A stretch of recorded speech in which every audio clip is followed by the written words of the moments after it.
Touched the beach yesterday. Oh, wow. Right. That's a Nancy thing. You wouldn't have done it. Oh, 1,000%. Rained every day. That is Rockstar's trip to the beach.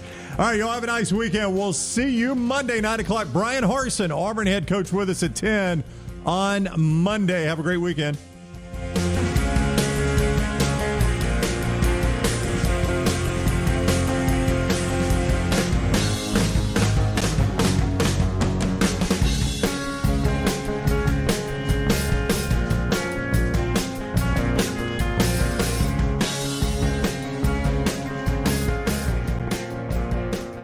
Anheuser-Busch wants every experience for you around beer to be a good one. And getting home safely is always a priority. So encourage friends to decide to ride, whether it's by being the designated driver, calling an Uber, or taking public transit. You cannot drive drunk if you don't drive there. This message is brought to you by Anheuser-Busch, Mothers Against Drunk Driving, Uber, Birmingham Budweiser, and the Next Round. Anheuser-Busch, St. Louis, Missouri. The Double Down Media podcast family is live and full of content for all ages. The Mystery Fifth Hour gives the Next Round host a chance to talk about everything but sports. Pour a glass of Bama and bourbon, our weekly college football conversation while sipping some of the most interesting pours in the bourbon world. And our Not For All Ages podcast, The Last Call. LT takes off the gloves for an in-depth conversation with stars like Taylor Hicks, presented by Redmond Vodka. Find those podcasts and more by searching The Next Round on Apple, Spotify, and on our website, nextroundlive.com. Hey everyone, John Lunsford here for our friends at Way to Wellness. It's been about a month since we started our weight loss challenge, and thanks to Leslie and the crew over at Way to Wellness, I am down over 30 pounds. I can really tell the difference in such a short period of time, and guess what? You can too. Visit aplanforme.com to learn more about how you can start living a healthier lifestyle, and then see if you can beat us here at the Next Round as we continue to lose weight and feel great. That's aplanforme.com for more information from our friends at Way to Wellness. Hey, Lance Taylor from the Next Round to tell you about our friends at Gutter Cap. Gutter Cap's that patented aluminum cover system that fits over most existing gutters to keep out debris and eliminate that gutter cleaning. It's backed with a lifetime warranty, almost 20-year service record right here in Birmingham. Stay off that dangerous ladder forever. 45% off the retail price now if you call guttercapbirmingham.com. Call my good friend Chris Stewart now, 205-823-2212. Cap it, don't snap it. It's Gutter Cap.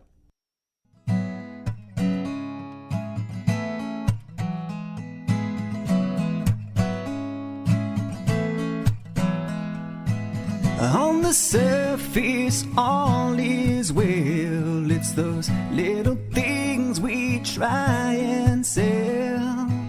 You may see me in the by and by. I call your name, await your reply.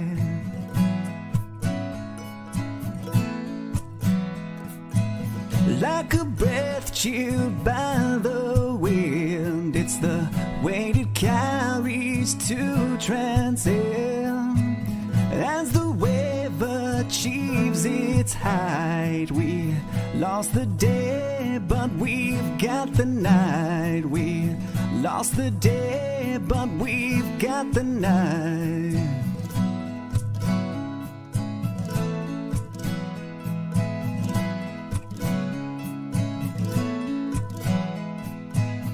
Unbeknownst to the falling rain, our hands are marked with the subtle stains, as reminders held by a string holds the balance we were meant to bring. You may feel me in the fading light. We lost the day, but we've got the night. We lost the day, but we've got the night.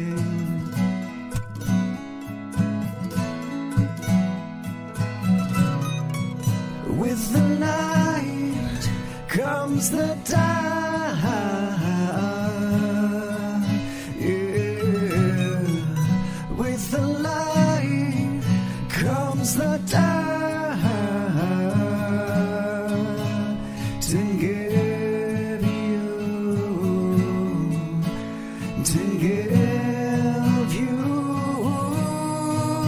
the light. No, no, no, no, no, no.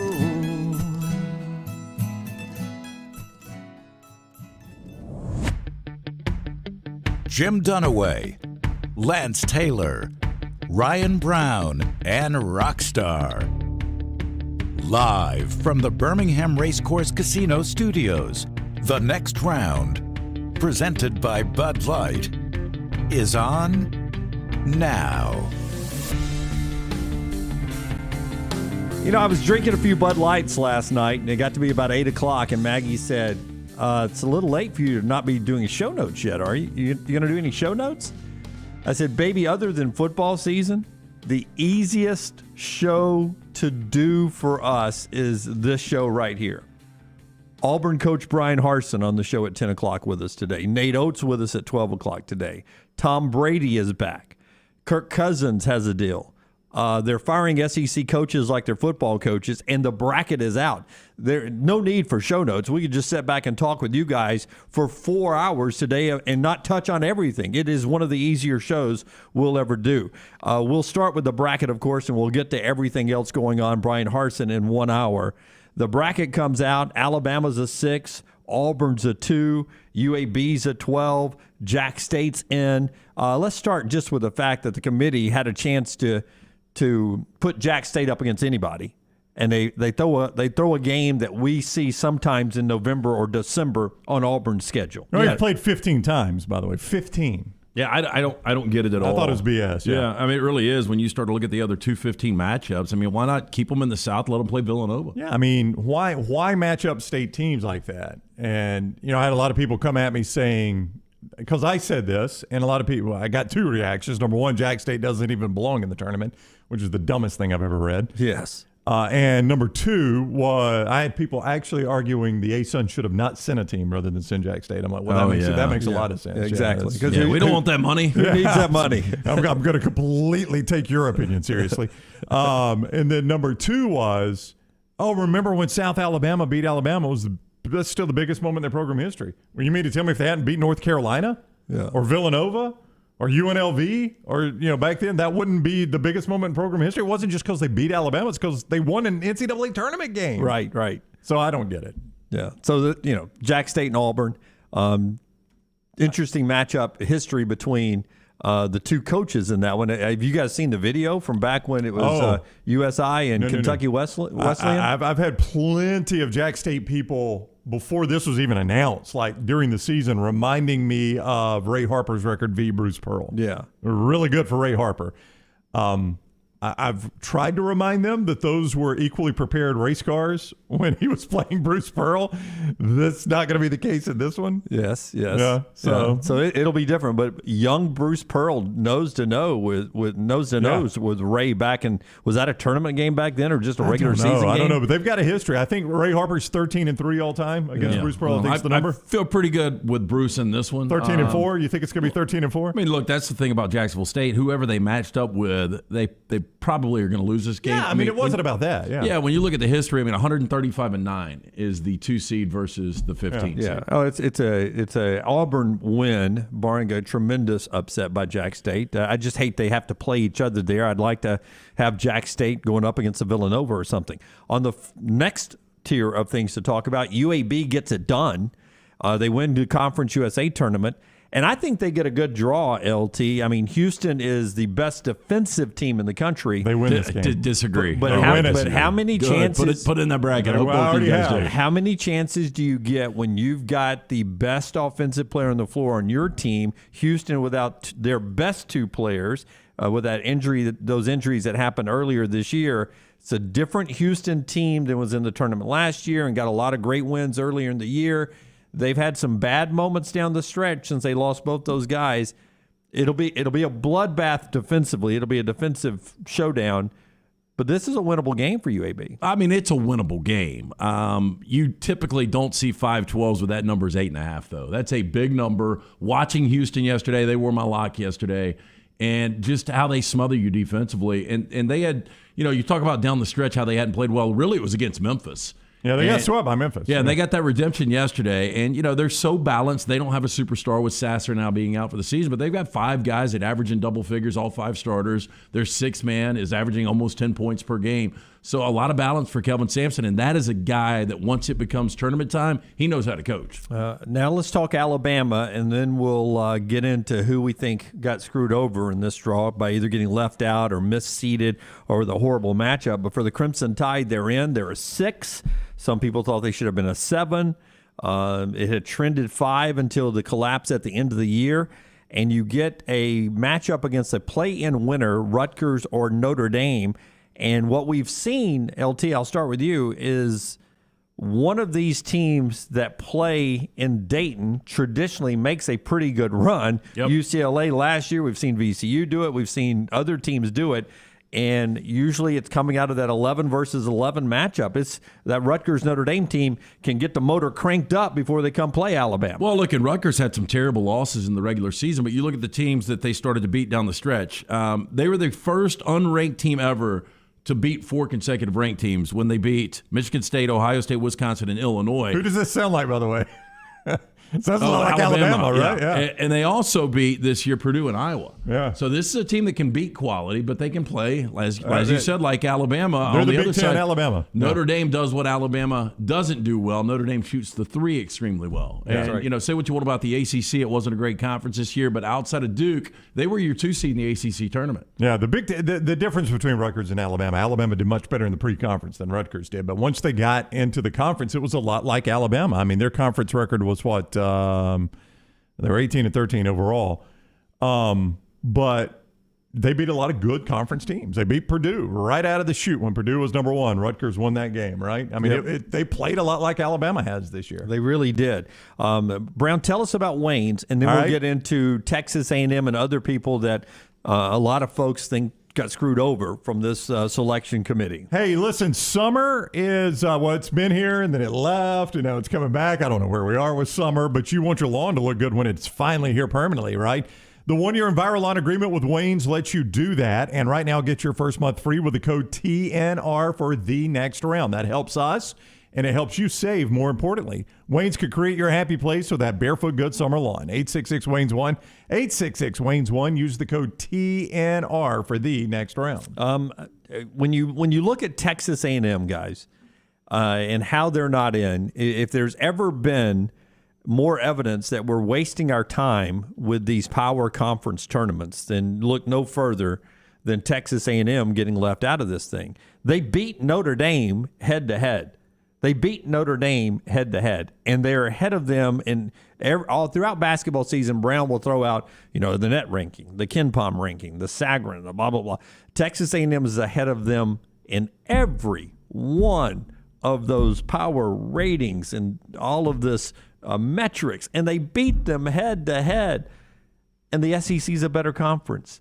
We just had to put another ACC team in the tournament. We didn't have enough ACC in there, so Notre Dame gets in there. Texas A&M should be in this tournament, in my opinion. Your opinion? Oh, yeah. We sat here on Thursday. I said, look, if one of these teams, I guess it was when A&M was coming back, or the back-and-forth game, the overtime game against Florida, I said, if one of these teams makes it till Saturday, I think either A&M or Florida is in this thing.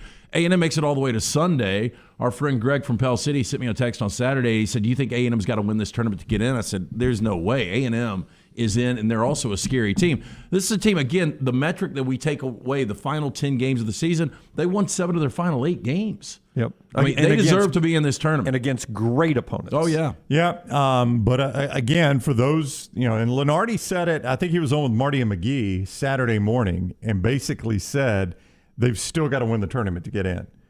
And, Lenardi just has followed this long enough to know 2 things. Number one, they no longer consider the last 10, as you say they should. And I don't necessarily disagree with you. You're trying to build the best tournament. Why not get the hottest teams, right? If both teams look equal, who's been the best recently? That's the one I want. And when we say that, we're not saying that you don't consider November, December, January games important. If you got 2 teams that are equal. That's what I'm saying. If all other things are equal. But I would just ask you guys, before you finish your point, Brown, I mean, right now, Alabama is a 6 seed. Would you rather play Alabama or Texas A&M? The way right A&M's playing right now, I'd rather play Alabama. I'd rather play Alabama. And A&M just beat Alabama, what was it, last week, right?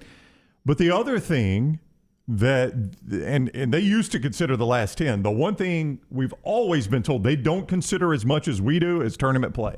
Yeah. Conference tournament play.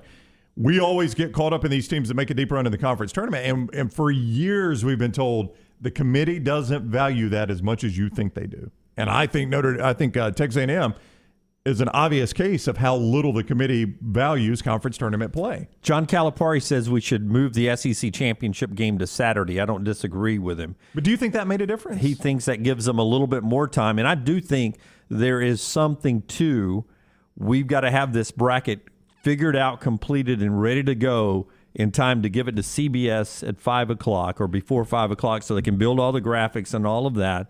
You've got to have all these. They were considering Saturday morning. I think the guy said afterwards they had 10 different brackets they were working with on depending on the outcome because they have to keep. But they have to keep it fluid. They already knew at lunch Saturday that A&M was in the championship game. They did.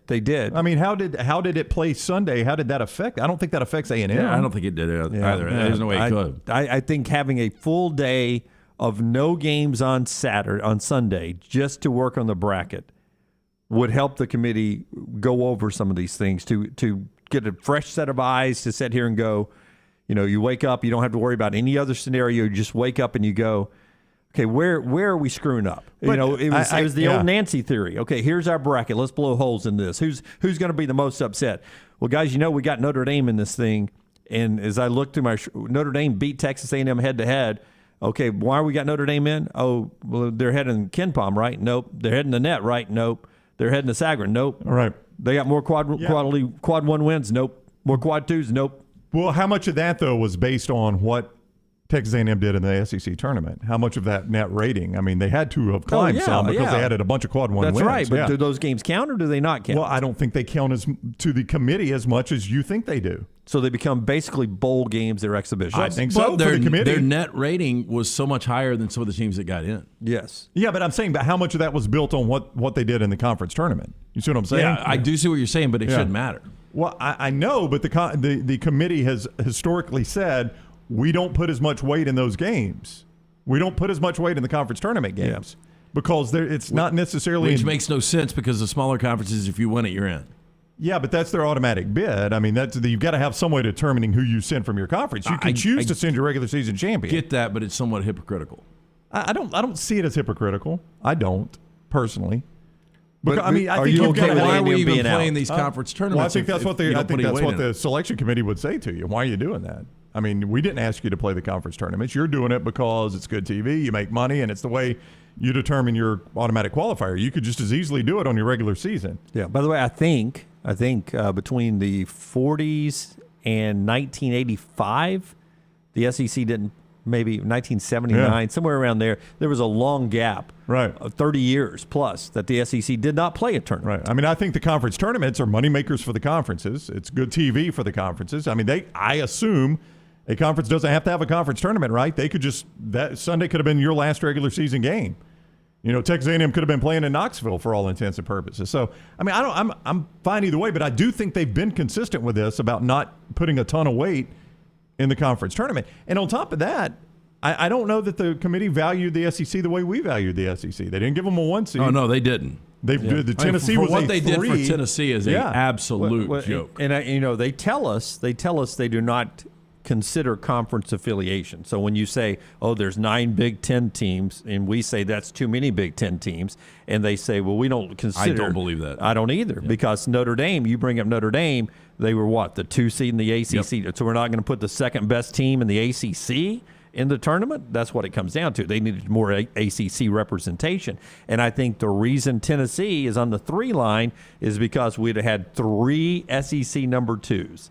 Right? And that would have been another SEC team over a conference champion on there. They do look at the conference affiliations, and they may tell us they don't, but they do look at that because Tennessee's playing better than any of the 2s right now. Exactly. And they gave the SEC 0-1 seeds. I mean, you could have made an argument for Auburn. You could have made an argument for Kentucky. Neither one of them got it.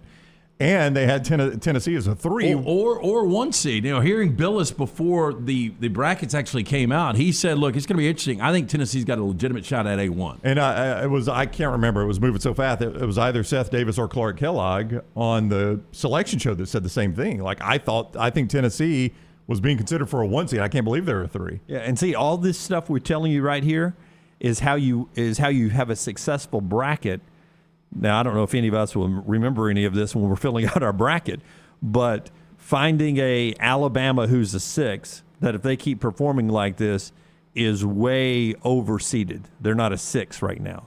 They were a 6 maybe in December, or maybe they were higher than that in December, but they're not now. Virginia Tech, who is smoking hot, is an 11 against a Texas team that is erratic as hell. I mean, you look at that game and you go, okay, there's Texas. They've got all these wins. They've got Chris Beard, but nobody's playing better than Virginia Tech is right now.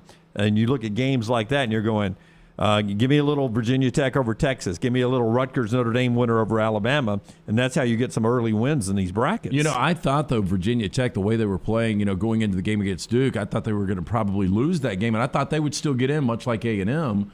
It shows you they had to win the ACC tournament, or they wouldn't have been in. Or they wouldn't have been in. Yeah. Yep, and they're a darn good basketball team. They really are. Darn good basketball team. And you get upsets along the way. Richmond winning. Richmond was a bid stealer. Yeah, that was a bid stealer, and I think there was one more that stole a bid down the stretch. I can't remember which one it was. There was another one this weekend, but Richmond 100% was. Yeah. Because they were not going by – there was no metric that showed Richmond going, and Davidson is in the tournament, obviously. Yep.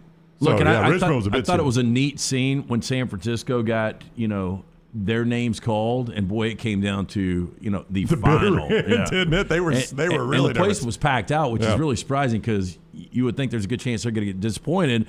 That conference gets 3, but for San Francisco to get in over Texas A&M is just, it's criminal.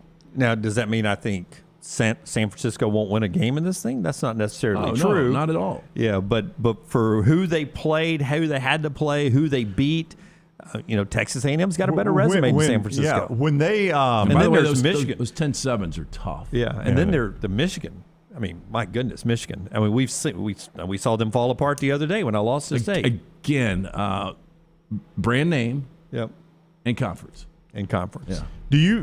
When they show us the last 4 out, not in Lenardi's, but on the CBS thing, that's in order, right? So A&M was 4th in that list. 4th out. Yeah, so they weren't even like the first. It wasn't even down to them and somebody else. No. A&M was on down the line. Yeah, that's why technically Richmond didn't steal Texas A&M's. No, Texas A&M's bid. They stole Dayton's, I believe. That's right. Yeah, whoever it was. Yeah. I mean, that's what jumped out at me is that A&M was on down the line. They weren't even. I mean, if you're that far out, they're not even really considering you that strong. But to LT's point. You're sitting there in that easy graphic where it's the last 4 in, first 4 out on the CBS selection show, and they've got the net ranking down there, and you've got it did stand out, and everybody down here is higher than a couple of people up there. Better ranking than a couple of people who are in. You're like, wait, this isn't making sense to me here. I'm sure it's complicated, and every year, whether we got a 2-team, 4-team, as Nick Saban always said, if we had an 8-team, we'd be complaining about 9-8. Right. So we got 68, and we're complaining about whatever the cut line is, 36 and 37 on the at-large bids here. But Texas A&M's out. I thought it was a great run. They get the 1 seed in the NIT tournament, and if they go on and win the NIT, you're going to sit here and going, see, I told you. If they lose in the first round of the NIT, you're going to be like, see, I told you. Yeah, you can't do it that way. Me too. That always happens. Like a team loses the NIT. Well, they didn't belong. That's the NIT. Yeah, part of our show being brought to you by our friends at Gutter Cap here, as we'll continue the conversation with you guys in basketball all day long. 205-734-0923. 734-0923 if you want to hop into the conversation with us or in the Farm Folio chat room. LT, tell us about our friends at Gutter Cap. Yeah, write the number down, 823-2212. Cap it, don't snap it. The last thing you want to do is get out the dangerous ladder, get on the roof and clean the gutters. You slip, you fall, you snap the neck and die. You're no good to the wife or kids. Make the call that I made years ago, 823-2212. And right now, 45% off the retail price for the next round of viewers and listeners. Call Chris Stewart today. You can also go to guttercapbirmingham.com. Cap it, don't snap it, 823-2212. Okay, we'll be listening to a lot of sound that Forrester has put together for us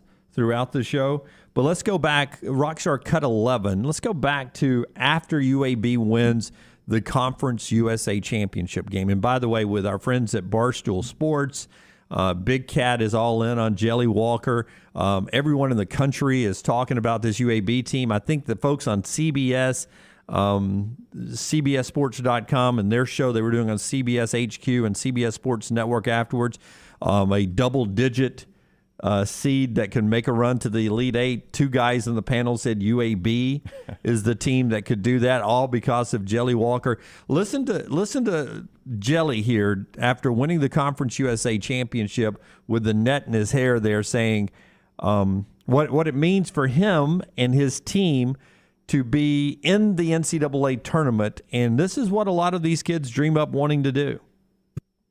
These are the moments you live for. Like, these are the moments you dream about when you're a kid, like, and you want to play basketball, and you see all these teams and all these great players in the tournament, you know, and like you're just sitting there and you're filling out your bracket in school with a pencil, you know. It's insane. It's insane to actually be a key contributor making it to the tournament and being a main reason why. Not saying me, but like the people who you play, you know what I'm saying, to be a main contributor to like make it to the dance. It's surreal. Yeah. What a great soundbite well, from Jelly Walker. You know why Andy Kennedy loves that kid, not just the way he plays, but that attitude. And I don't know if you guys got to watch the triple overtime semifinal game Friday after our show was done against MTSU. That was a phenomenal game where Walker was incredible. I mean, I thought, I don't have the history in front of me, but it had to be one of the greatest single performances in UAB basketball history. In that situation to score those points. Especially when you factor in what was on the line. Yeah, no doubt. And then in the championship game Saturday night, he was phenomenal again. Listen, I love Andy. I love UAB. I love Jelly Walker. I can see them beating Houston. I cannot see them beating Houston in Illinois in back-to-back games. That'd be a lot to ask.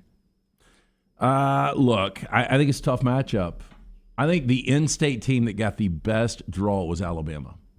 I like Alabama's draw, but I like Auburn's paths to I'm talking about to like advance. I think Alabama, at least when we're just talking about first-round matchups. Yeah. Now, a lot of people, everybody was talking about, who are the 6-11s, the 11s that are actually going to be able to beat the 6. Almost everyone has Alabama going down, just the way they're playing right now. But I do think when you start to look at some of the other 6-11 matchups, when you just look around at some of what you've got with the 5-12s, I think Alabama – and if Alabama would have fallen to a 7, again, these 7-10s are really difficult. Yeah, 7-10s are difficult. 6-11 sort of becoming the new 5-12s. Let's get into some of that. We've got our 3 and out. We'll discuss some of the best 5-12, 6-11 possibilities of upsets and all of that coming up. And we'll continue the bracket conversation. We'll get into Tom Brady and the impact that could have in the National Football League on somebody like Deshaun Watson. And Bryan Harsin with us coming up at the top of the hour. Farmfolio chat room's up and going full bore. Thanks for the first 100 comments over there in one segment. It's brought to you by the great folks at Farmfolio, Brownie. If you're worried about market volatility or inflation, let Farmfolio show you how your investment can turn into cash-flowing farmland property. See more at farmfolio.net. Follow The Next Round on Twitter, Instagram, and Facebook at Next Round Live. This hour of The Next Round is presented by Culver's, now hiring full and part-time at the Tattersall Park location off 119. Health and dental insurance and $14 to $16 per hour for full-time hires. Apply in-store or online at culvers.com. Hey, it's Jim Dunaway from The Next Round. You know the best thing I ever did for myself? I visited Way to Wellness. I just feel better when I have my weight gain under control. They helped me lose 45 pounds back in 2020. That lowered my blood pressure and gave me my life back. Everything is designed for you, and there are no contracts and no sign-up fees. And you even get a free consultation. The website is aplanforme.com or call 205-994-2393. Way to Wellness, your journey to healthy living. Since 1881, Seiko has built a legacy as a true watch manufacturer, covering all parts of the process, from design to production. Today, Seiko continues its legacy, offering dedication to perfection and the very best pieces in timekeeping. Bromberg's is thrilled to be an official Seiko jeweler and introduce another fine timekeeping brand to Birmingham. You'll find a wide selection of classics and limited edition timepieces at Bromberg's Mountain Brook, from elegant ladies' watches to rugged sports models. Seiko, now available at Bromberg's in Mountain Brook. Hey, Lance Taylor from The Next Round. I'm absolutely loving my Alfa Romeo Stelvio that I've been in for months now, and right now you can get up to $3,500 bonus cash plus 1.9% financing for 72 months on the all-new 2021 Alfa Romeo Giulias and the Stelvios at Alfa Romeo of Birmingham. Come experience the passion and performance of Alfa Romeo. Alfa Romeo USA of Birmingham.com, 1837 Grants Mill Road, exit 27, right off of I-459. Hey, Vulcan here. A century of reaching for the stars has taught me a lot. For one, your arm gets really stiff, but it is cast iron. For two, the stars not only fell on Alabama, they opened a First Bank branch in Homewood with local banking stars and community banking with a 5-star rating. Big banks? First Bank outshines them hands down. Hands down. That would be a relief. First Bank, now open at 404 Hollywood Boulevard. Member FDIC. This is for the men who never settle, the ones who miss the fairway all day and still pull out the big stick, the type of guys who will always prefer to be behind the grill than in front of the camera, and the men who never let their friends forget about a high school nickname. This is the Lodge mentality. This is Twin Peaks. Who wants to settle for a single TV? With more TVs, bigger screens, plus our fabulous scenic views, there's more to watch at Twin Peaks. Want more of the show? Download the app or visit nextroundlive.com for the latest podcast. The Mystery Fifth Hour, our Not For All Ages podcast like Bama and Bourbon, and the entire Double Down Media podcast family. All at nextroundlive.com and on the Next Round app. Hey everyone, John Lunsford here for our friends at Way to Wellness. It's been about a month since we started our weight loss challenge, and thanks to Leslie and the crew over at Way to Wellness, I am down over 30 pounds. I can really tell the difference in such a short period of time, and guess what? You can too. Visit aplanforme.com to learn more about how you can start living a healthier lifestyle, and then see if you can beat us here at the Next Round as we continue to lose weight and feel great. That's aplanforme.com for more information from our friends at Way to Wellness. The Double Down Media podcast family is live and full of content for all ages. The Mystery Fifth Hour gives the Next Round host a chance to talk about everything but sports. Pour a glass of Bama and Bourbon, our weekly college football conversation while sipping some of the most interesting pours in the bourbon world. And our Not For All Ages podcast, The Last Call. LT takes off the gloves for an in-depth conversation with stars like Taylor Hicks, presented by Redmond Vodka. Find those podcasts and more by searching The Next Round on Apple, Spotify, and on our website, nextroundlive.com. High Point Properties specializes in creating beautiful acreage home sites around the Birmingham area. They currently have land tracts in the Helena area ranging from 3 to 43 acres. These properties offer creeks, hardwoods, and beautiful mountain views, only minutes from city conveniences. You can buy now and build later. Call Wes at High Point Properties today to view these properties. 240-0204. That's 240-0204. Or visit hpprop.com. That's hpprop.com.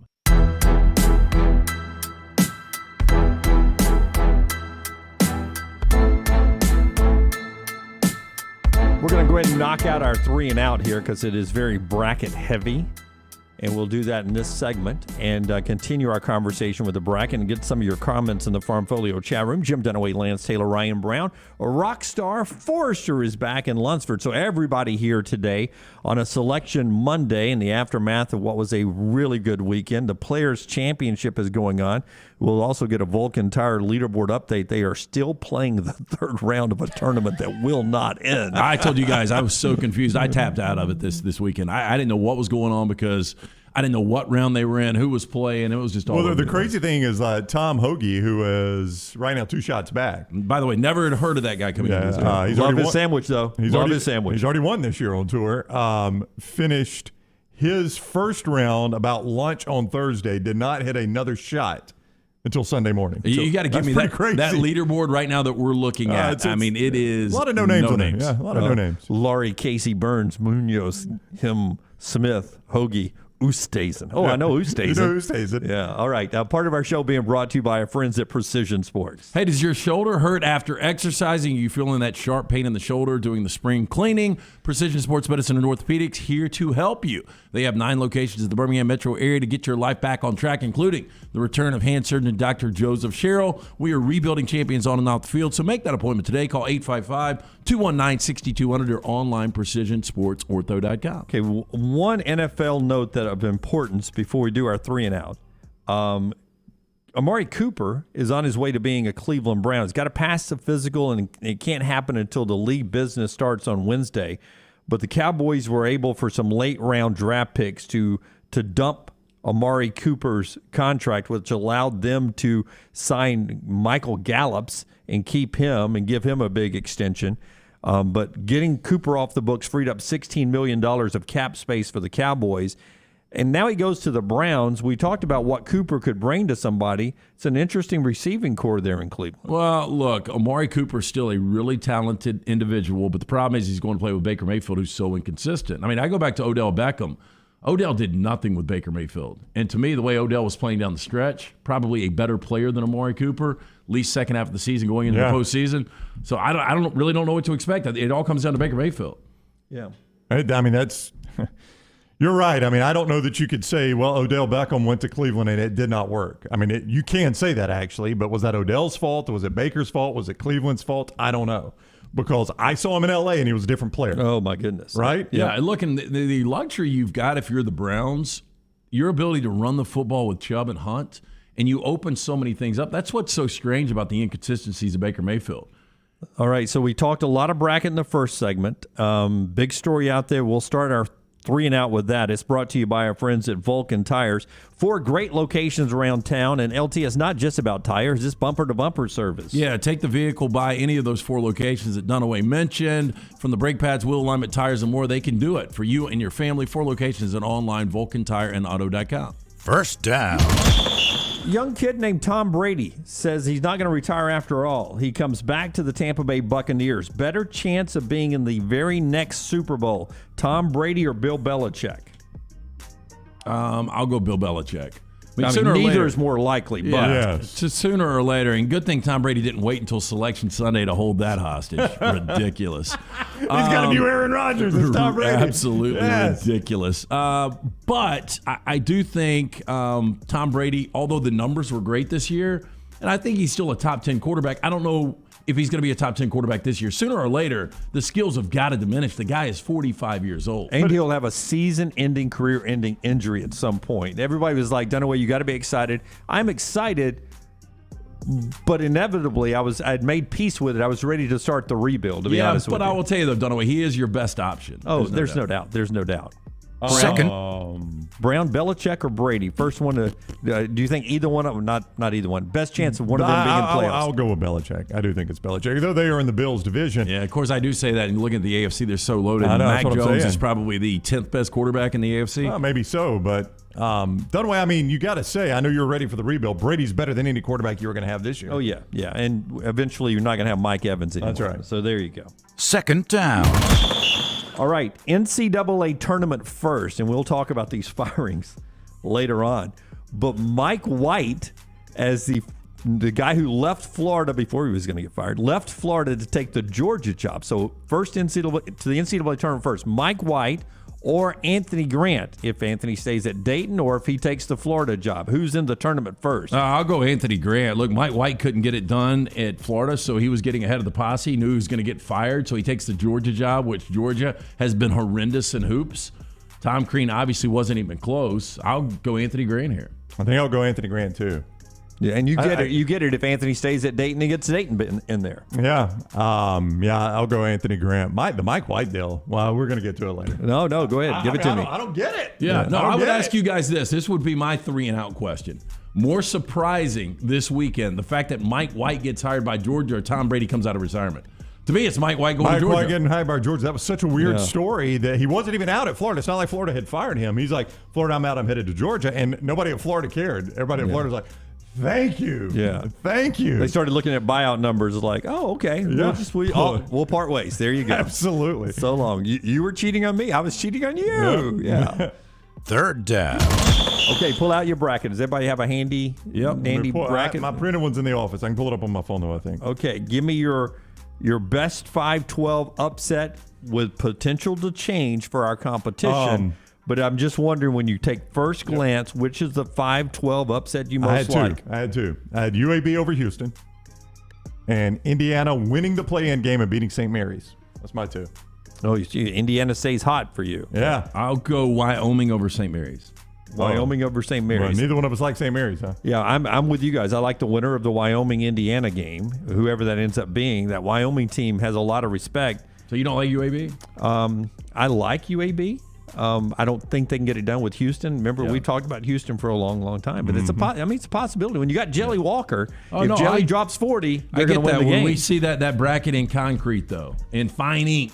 Oh yeah, I've got to enter it. Yeah. When we leave, you'll have Houston though, right? I will likely have Houston. Subject to change. I will have 100% Houston. Yeah, but I will 100% have UAB already in. Here's what I'll tell me how many. That's my man. That's my man. Tell me how many fouls does Trey Jemison have 10 minutes to go in the first half? If he's got 2 already or 3, then they're in trouble. They're in trouble. Trey Jemison's the key to UAB. Not Jelly's got to have a big game. Trey Jemison is the key to whether or not they stay in that contest, in my opinion. Yeah, that number's 8.5. That might be the biggest 5-12 number. Probably is. I had them, Lance. Where I had where they opened. I don't know what the movement has done, but I had where they opened on Circus Sports, and I think it was, yeah. All right. 4th down. And finally, I'll ask the same question about the 6-11. Give me the 6-11 that you think is the one that's screaming upset to you right now. Oh, Michigan's favored. I've got to go probably Michigan over Colorado State. Yeah. Doesn't that look like a sucker bet, though, right now? Not really. The way Michigan's playing. I sort of like Iowa State to get LSU. Look, this is Alabama, by the way. Yeah. So, and I will say, whoever that 11 is, Rutgers or Notre Dame, that game's going to be right at a pick. Everybody's going to be on LSU getting upset. I just, because of the Will Wade situation, sometimes in sports, what seems to be so abundantly obvious is what does not happen. The abundantly obvious thing would be this team has just lost their head coach. They're reeling. There's so much uncertainty. That has a way of galvanizing teams sometimes. Let me phrase it this way. Better chance that 3 6 seeds win or 3 6 seeds lose? I'd say a better chance 3 6s win. 3 6s win. Yeah. You have Virginia Tech and Texas, right? That's the 6-11. You have the Alabama game, which a lot of people don't love. Iowa State, and then Colorado State, Michigan. Yeah. So you say better chance at 3 win? I guess. I don't know. Again, this is when I started to look at this bracket. This thing, and normally at least I can immediately say, okay, here's my Final Four and here's my champion. I can't even do that with this one. This one's tough. When we unveil ours, I buzz through it. I have to do it for TV because of 3340. We do a bracket show, and as soon as it's out, I just got to fill it out and have it to speak so they can build the graphics. Right? You know how TV works, Jim. Most people do. I burned right through it, and I got to that bottom right quadrant where Auburn is, and I immediately hated my bracket. Immediately. Oh. It's one of those deals where I start picking winners. I don't know how you guys do it. I go all first round. Then I come back and go all second round. Yeah, then I come back and go all third round. Yeah. All the way down. Yeah. And when I got to my Final Four out of Auburn's region, spoiler alert, it's not Auburn, I was like, God, I hate this. But it was just one of those where I kept picking them, and I'm like, the way I'm doing it, and I typically fill one out the entirety, and then I'll come back and then I'll make my changes after the fact. The way I'm doing it this year is I'm only putting in teams that I know are going to win in that first round. That's as far as I've gotten right now, and I hadn't gotten far. Yeah, I haven't done anything yet. I'm waiting until the night before I leave for Las Vegas. I'm going to do it Tuesday night, put that thing in stone.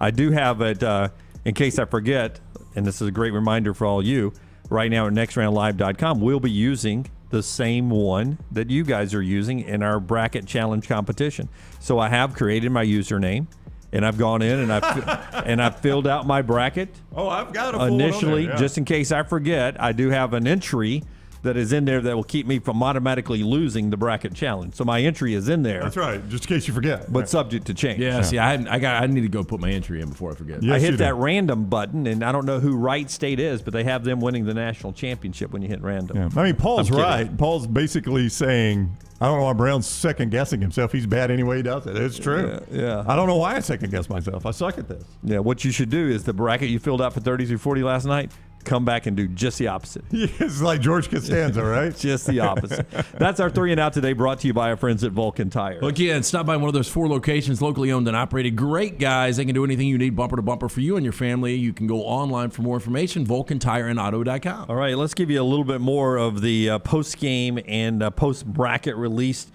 comments. Cut number 1, Rockstar. This is Bruce Pearl. We all admit Auburn is I won't use the word broken, But they're not the same Auburn right now, right? Yes. And it's their guards that are letting them down, yes or no? Well, I think the combination of guard play, the inability to shoot the three, and then Kessler is just not 100%. Kessler's not 100%, and at least Friday, the last game they played against Texas A&M, it was guard play. I mean, Katie Johnson was 0 for 14. Yeah. I mean, but he kept shooting. And I'm almost, hey, look, I know Bruce has got a lot of confidence in these guys. You saw how they started the season. They were 15-3 in conference play, but it's almost like Jabari take some of these games over and just go with it because he's playing so well right now. Get us hot. Yeah. Get us hot. And let's get going, especially in these early games. Because I'll tell you this, with 7-10s we talk about, and a lot of people have Miami beating USC. USC is long. And we talk about this front court for Auburn and how dominant they can be, especially with a healthy Kessler. USC's got the bodies that can match up. So it could be an interesting matchup after Auburn and Jack State. Here's Bruce Pearl on how he's thinking about getting this Auburn team back to the way it looked, say, in January. Our defense has carried us. Defense is going to continue to be really good, and we've got to build on our defense. Defense and rebounding win championships. Our rebounding hasn't been nearly as good. That's going to be something we're going to have to improve on. And then offensive execution. And that includes being able to shoot the basketball, make better decisions with the shots we take. And those are the three things I think we need to be able to do in order to start playing our best basketball. Yeah, a lot of people all year long have been comparing this Auburn team to the Auburn team that made the run in the NCAA tournament to the Final Four and lost ultimately to Virginia. What? They're almost their seasons are almost inverted. But we said back in the season this is a better roster than that team. Yeah. But if you believe this is a guards tournament, guys, the backcourts between those teams aren't even close. Go back to that Auburn team that made the Final Four run. Look at that backcourt versus this one. Not close. Yeah. Not close. And that could ultimately be, it was one of the things, a lot of things in that game, but one of the things that got Auburn to the Final Four was that backcourt, how spectacular they were. This one is not a shadow of that one. Yeah, they could get to the basket, no doubt about it. And this team did at one point. Yeah, look, if Katie's hitting his shots, Katie is a guy that he will energize the entire team, and Zepp can play such great defense, and Wendell coming off the bench, man, can score in bunches. I just don't think they've got a lot of confidence right now, but maybe all this time off, they can recalibrate, and they're going to beat Jacksonville State. No offense, Ray Harper, and your alma mater there. Mm-hmm. And then you just got to figure out a way. The Midwest to me is maybe the easiest region of all. Yeah, I don't trust Kansas. I don't trust Wisconsin, Providence. If you would have given me this draw 2 weeks ago with Auburn, I would have penciled them in New Orleans. And so why has it changed? I love Auburn's draw. All right, quick break here. Part of the show brought to you by Mortgage Right. No matter whether you're in the West region, the East region, the South, or the Midwest region, Mortgage Right can help you refinance or get a mortgage. They're all over the country. Hey, if you've recently purchased a home and find yourself short on cash, or you're looking to buy a fixer-upper, Mortgage Right's renovation loan program can help you spruce up your space. Repairs can be made to your roof, plumbing, flooring, and more with the help of a top-notch mortgage professional. Get your fix. Visit mortgageright.com/TNR, NMLS 2239, Equal Housing Lender. Take the next round anywhere you go with official Next Round gear. Buy yours today at nextround.store. This hour of the Next Round is presented by Culver's, now hiring full and part-time at the Tattersall Park location off 119. Health and dental insurance and $14 to $16 per hour for full-time hires. Apply in-store or online at culvers.com.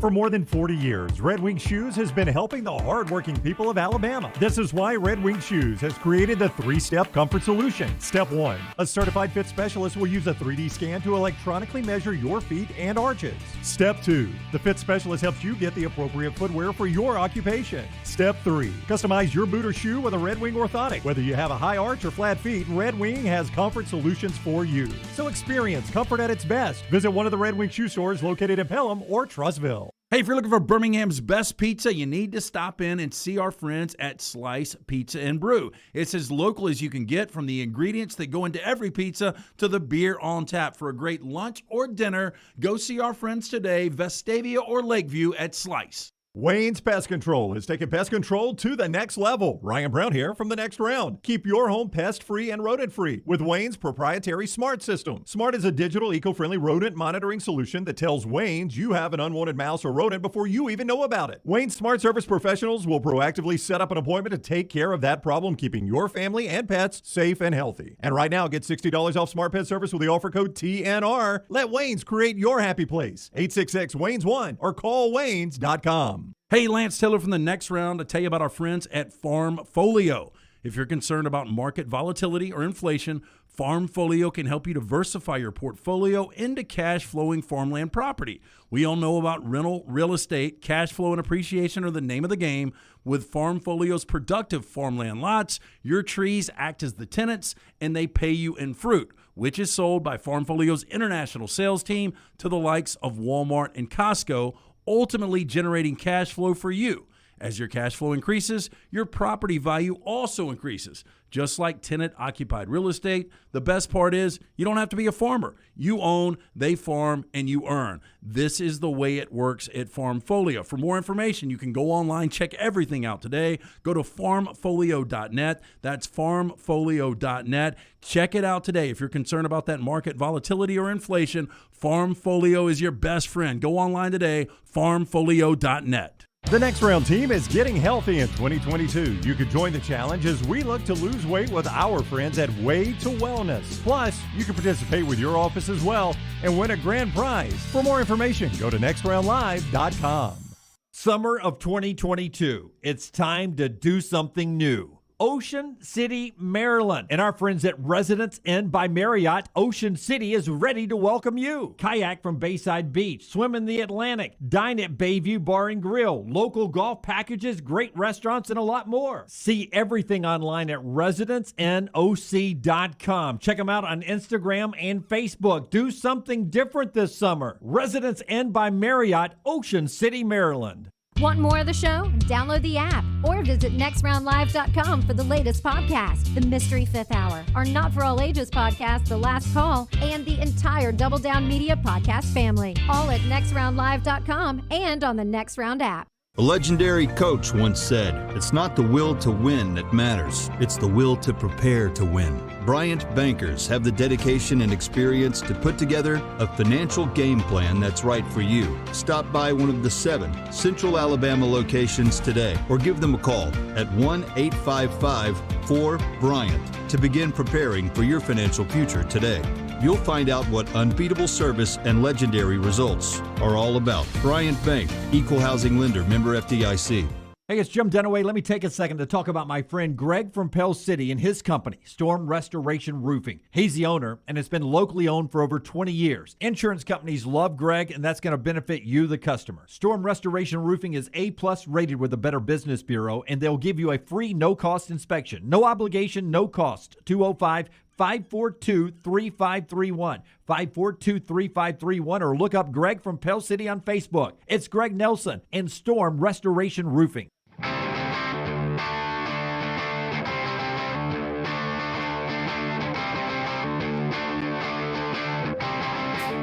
Back with you on TNR. Brady's back. The brackets are out. We'll talk to Auburn coach Bryan Harsin at the top of the hour as Auburn takes the practice field today. Alabama was out on Friday. A couple of notes coming from that. Our Aaron Suttles telling us that Nick Saban pointing out that Ja'Cory Brooks and Darian Dalcourt, a couple of guys expected to be starters, not participating this spring, recovering from injuries there as they get ready for the 2022 college football season coming up. Can't wait to talk to Bryan Harsin at the top of the hour about moving Auburn forward into their spring drills later on this afternoon. Part of our show being brought to you by Nichols Outfitters. Jim, right now, Nichols Outfitters, they got a great deal. While supplies last, get any Christensen 30 caliber or smaller, get a free silencer with your purchase. Those of you that know this is big savings at Nichols Outfitters. Will not last long. So go see the guys with world-class service in guns, archery, and all things outdoors. Nichols Outfitters, exit 242, I-65 in Pelham. Alabama did the work early in the season and then did enough to get into the tournament as a 6th seed. Expectations seem to be very low from a lot of the fans anyway. Nate Oats, though, talking about the matchups and getting his team right, waiting to find out whether it'll be Rutgers or Notre Dame in the first round out in San Diego for the Crimson Tide. While we may have had really high expectations, winning the SEC last year, and, we set the expectations even higher after you go out to Seattle and beat Gonzaga and beat Houston a week later. We had some really good non-conference wins, but let's not forget that, that we're at a place that's changing, the culture of men's basketball, and it's been 16 years since they went back-to-back NCAA tournaments. It's been 30 years since they went back-to-back tournaments with a 6 seed or higher in both NCAA tournaments. So let's pump up their confidence. Let's let them know that, the sky's not falling. We've had an unbelievable year. We got a chance to make a great run to cap the year off really well. Yeah, and boy, something he said in there just doesn't make sense. No. What, changing the culture? No, look, I think he's changing the culture. They haven't had an unbelievable year.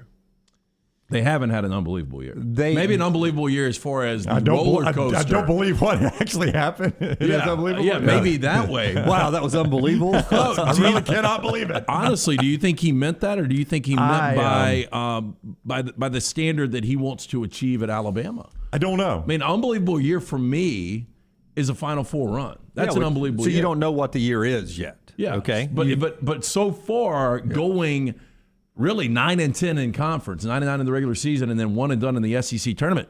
I know you beat some top 5 teams, and that's great, but that is not an unbelievable year. No, You're a 6 seed. You've had some unbelievable wins. Yes. Okay.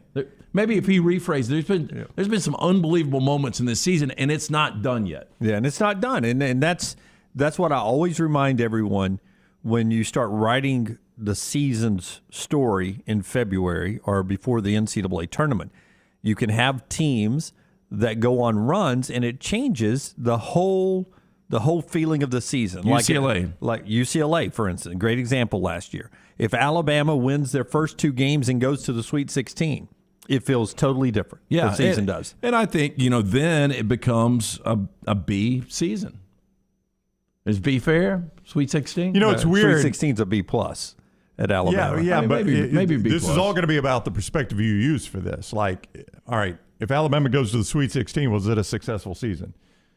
Most people would say yes. I mean, that's other than one time Alabama's deepest run in NCAA tournament history. But if you look at the season as a whole and where Alabama was anticipated being, that's a disappointment. No. If you look at Alabama from the perspective of a 6 seed, Sweet 16, yeah, that's a success. The same is true of Auburn. I mean, if Auburn only makes the Sweet 16, is that successful? No, they're a 2 seed. But if you told them that. But when Auburn was picked 7th in the conference and you said Sweet 16, that's a success, right? 100%. So it's all about your perspective. Yeah. And it changes as this tournament starts. Before we get to the top of the hour and talk football for a segment, I did want to bring up the fact that we inevitably, nobody trusts Gonzaga in this tournament. Nobody trusts Gonzaga. They never do.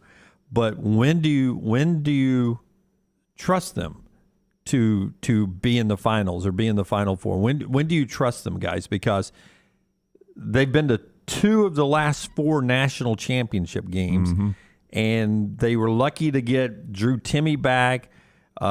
They've got in Holmgren, they've got a guy that's 7-1, but he's shooting 40% from 3-point land. He's an impossible coverer.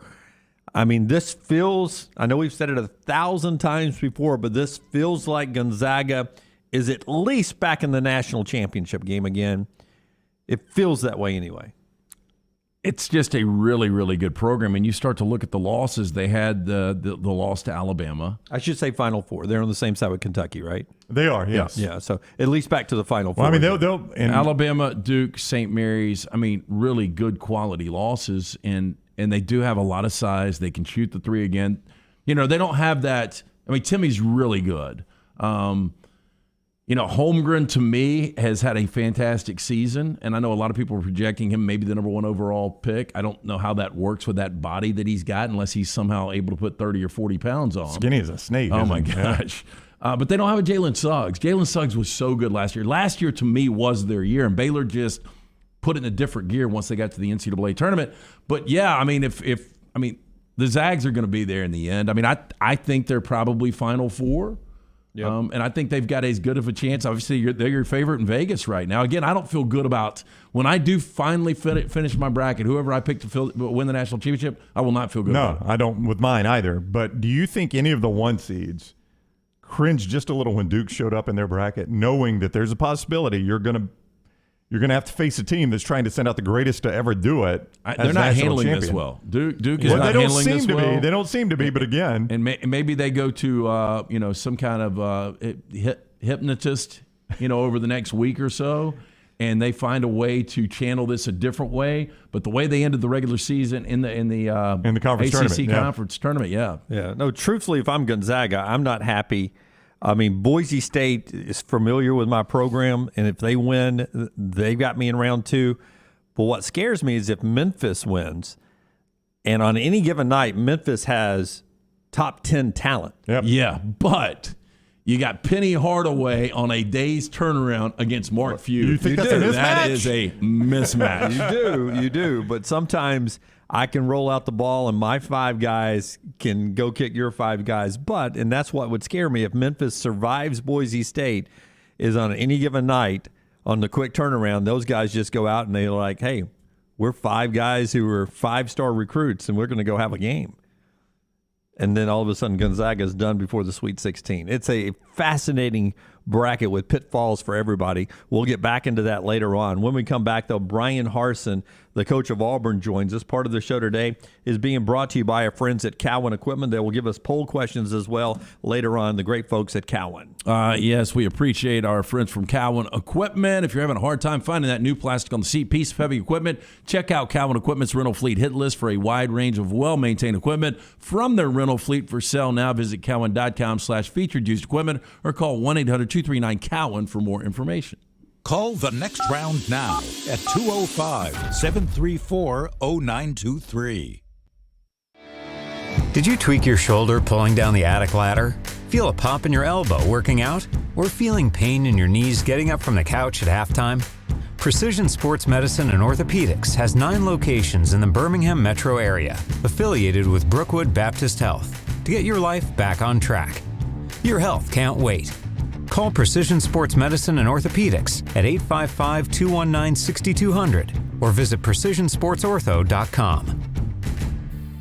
I don't know about you guys, but this warm weather has me excited about getting outside again. I'm Jim Dunaway from The Next Round, and now is the perfect time to let our friends at Wayne's give your lawn the TLC it needs to get you prepared for that barefoot good summer lawn of your dreams. And right now, they're offering their best deal of the year, giving you your first month free with a 1-year EnviroLawn agreement. First month free, and they'll take care of mosquitoes, fleas, and ticks as well. Call 866-WAYNES1 or online at callwaynes.com. Stop by the New York Butcher Shop and pick up the finest in certified Angus prime beef steaks and burgers, premium pork chops, ribs, and all-natural chicken cut to order just for you.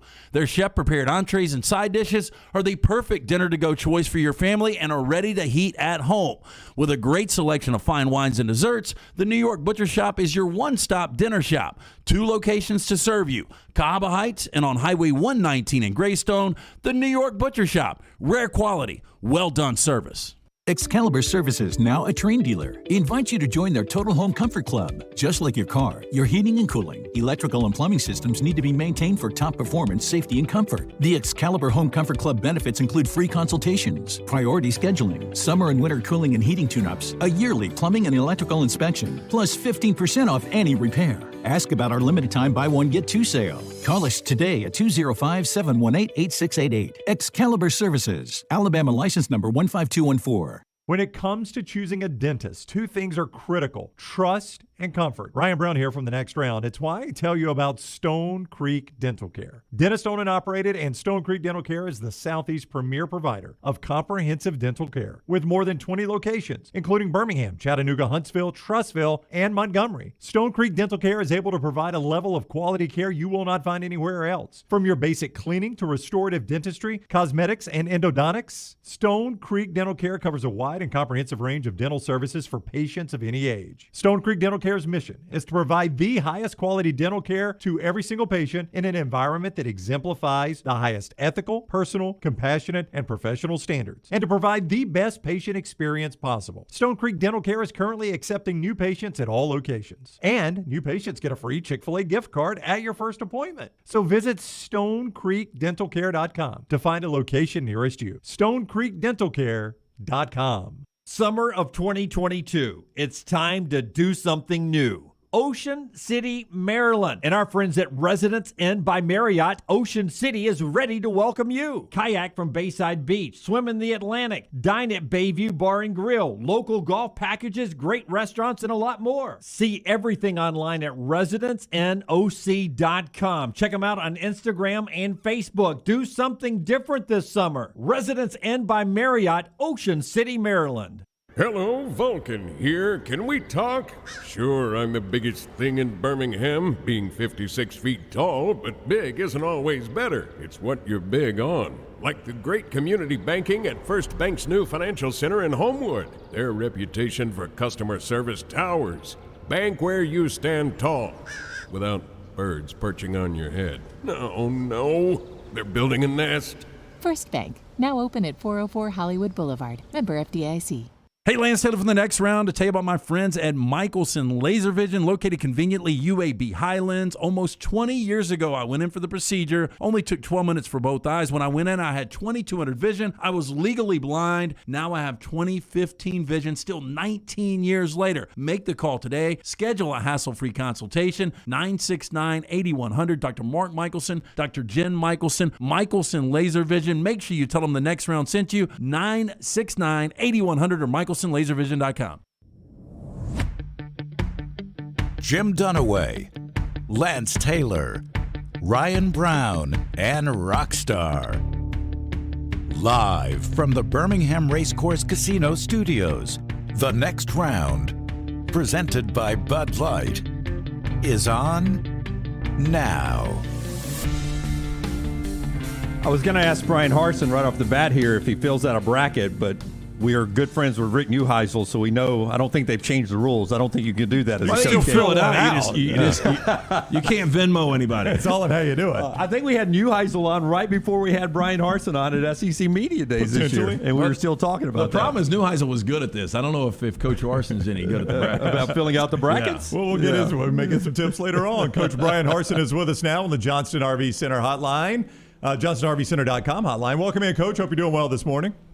I'm doing well. Yeah, good morning. How are you guys? Doing great. Thanks a lot. A lot we want to get to with you. I will just start by asking you, the last month to 6 weeks has been an interesting time for you. Can you put into some context how that has been for you and your family? Yeah, absolutely. First of all, Jim, I got to ask you a question. Okay. All right. How are you feeling about your Bucks now that Tom Brady's back? By the way. I got the T-shirt on. Yeah. I got the T-shirt you're on. wearing it. Yeah. You're wearing it, so you're representing. I want to know how you feel about that. Well, you know, Coach, I was ready to. I'd made peace with it. Won Super Bowl and a division championship. I was sort of excited about the rebuild. You know, you coaches do that all the time. Y'all get into these rebuilds. Right. I was thinking about the rebuild, but one more year, those receivers aren't going to be there forever. I'll ride one more time with the GOAT. The guy's older than you, Coach. He is older than you. Yeah. I know. My son reminds me all the time and wishes I had been a better football player because he sees Tom Brady doing it. So hard to live up to. Ryan, you're a Dolphins fan, aren't you? That is correct, Coach. We don't need to go down that road. Yeah. Yeah, I don't really have anything to say about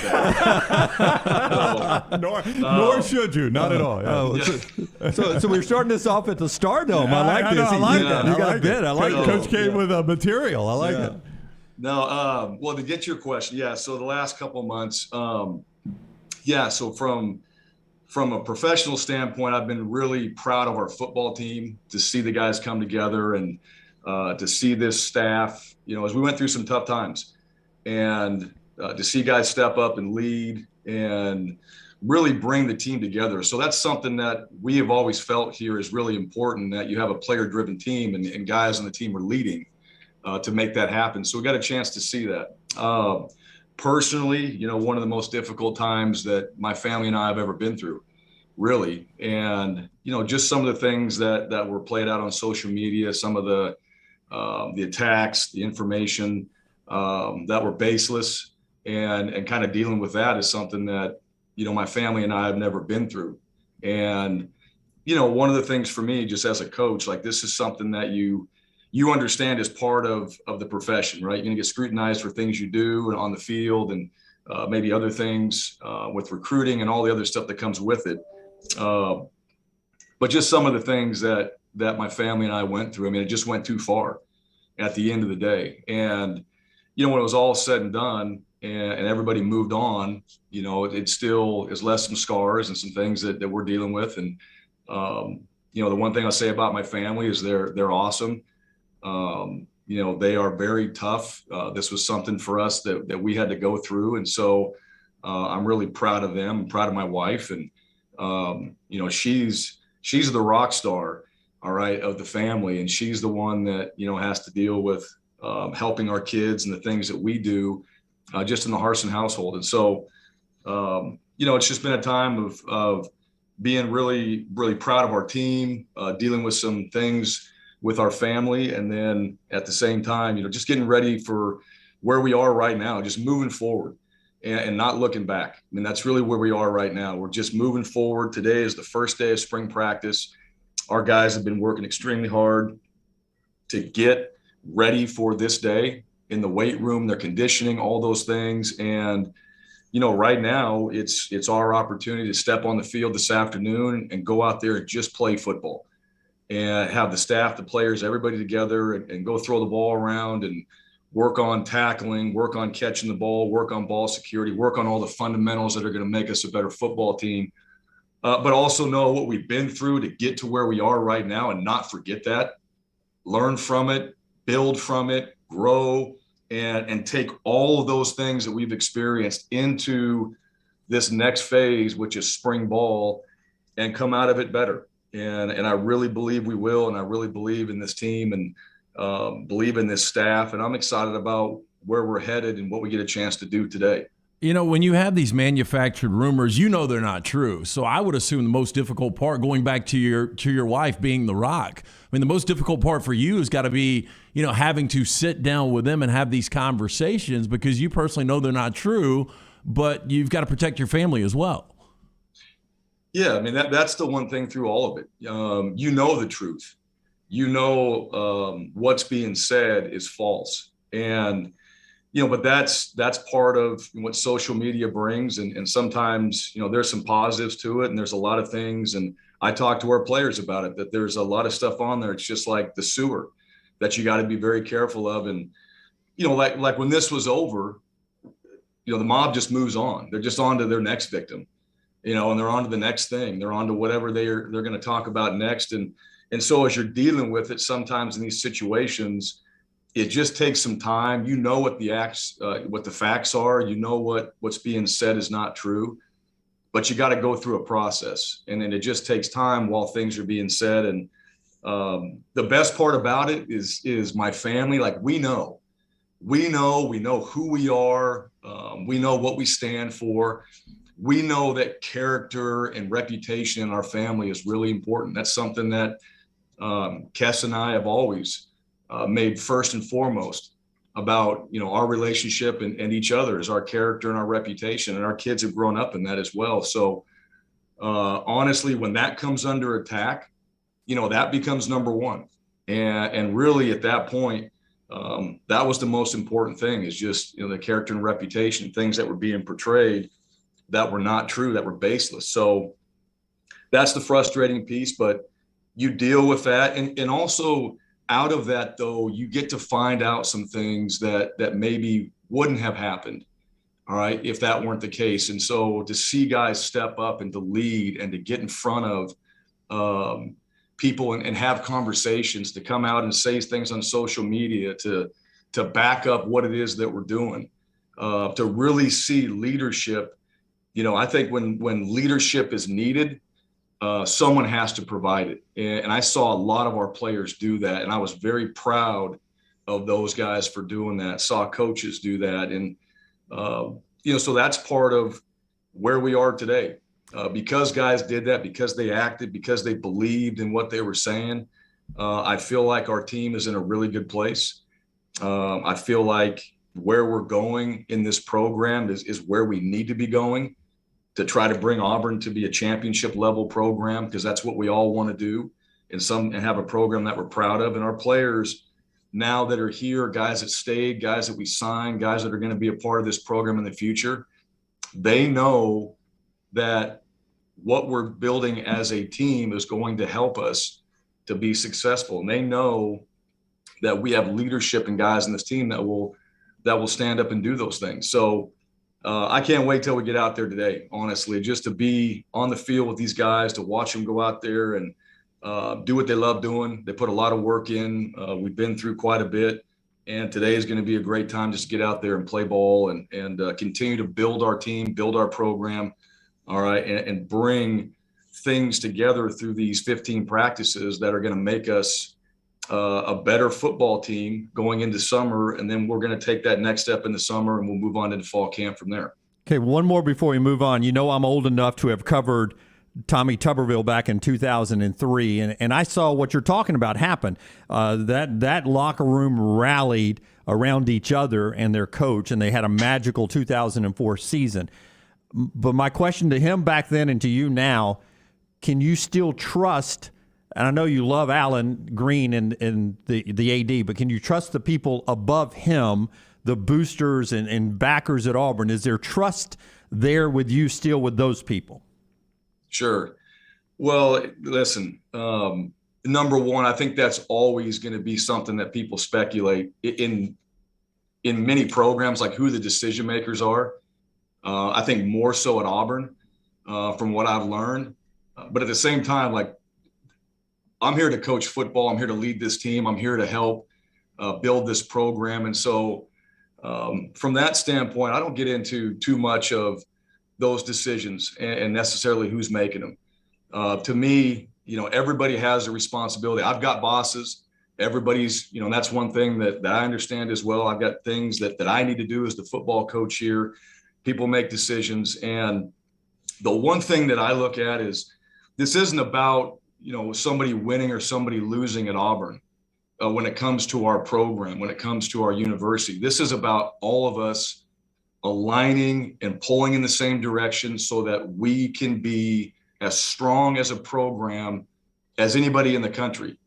And to me, that's the key to success. When everybody's pulling in the same direction, when everybody believes or is aligned, let me say that, aligned with what we want and where we want to go, then players and everybody in your program feels that. And at the end of the day, we all know and we feel that. We feel like we're in a really great environment where we're getting better and everybody's pulling the same direction. To me, that's the key to our success. And I feel like we're doing that. I feel like we had some really productive conversations. I feel like we made a lot of strides in a really positive way.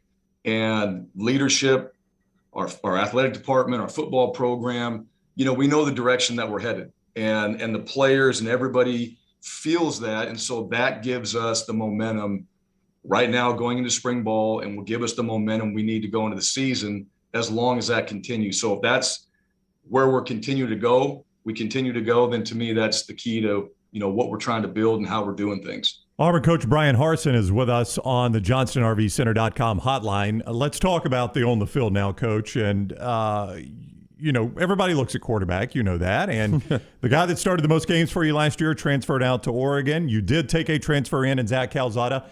What did you see in him that you liked, and how does he fit into this quarterback room you have? Yeah, we got to play against Zach. And one, he's got a very strong arm. He's accurate. And so you got a chance to see that. I think he's competitive, very tough. You watch the game he played against Alabama. He played really well in that game, did some really good things. And when I see quarterbacks, I look for guys that can throw it, that can move, that can do all those things just to play the position. But there's also a mentality that goes along with it. And I think Zach has that. I think all the guys at the quarterback position we have that, as far as just toughness. Guys that will prepare themselves, guys that are going to make good decisions. That remains to be seen as we go into spring. But you got to be a tough dude, and you got to be a guy that will stand in the pocket, will deliver. You got to be somebody that will prepare himself to make great decisions, will spend the time necessary to really understand what is needed from him at the quarterback position. So TJ, all those guys, you mentioned Robbie, Holden coming in here as well, D Davis, Sawyer Pate, Trey Lindsay, all those guys, they all understand the requirements that we feel like are necessary for our quarterbacks to be successful. Now they got to go out there and execute it on the field. And that's the beauty of having a chance to get on the field right now, is they get an opportunity to start going out there and throwing it, playing catch, running routes, getting under center, getting in the gun, getting 11 on 11. And they're going to have a chance to really have everything they do documented. It's all on video, and it's going to be graded every single day. And at the end of those 15 practices, all right, where are these guys at? And then we'll reevaluate where we're going from there. But I like where Zach's been. I like where these guys are, because they're doing a really good job of preparing themselves. And Coach Keesaw has done a great job of helping those guys and bringing them along to understand the importance of getting prepared to play this position at the level that we need you to. You've also got new offensive and defensive coordinator. How difficult is it to replace coordinators after 1 year?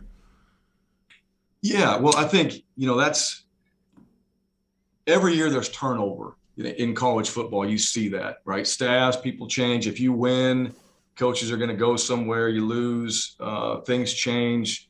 Sometimes it's their decision. Sometimes it's the head coach's decision. The coordinators now, I've worked with Coach Keesaw, and as a wide receiver coach and as a coordinator for me. I've worked with Jeff Schmedding as a coordinator as well. And both those guys, the one thing I'd say, they really understand what we need to do on each side of the ball to be successful. They're very good organizers. They're very good at just the details of every single thing.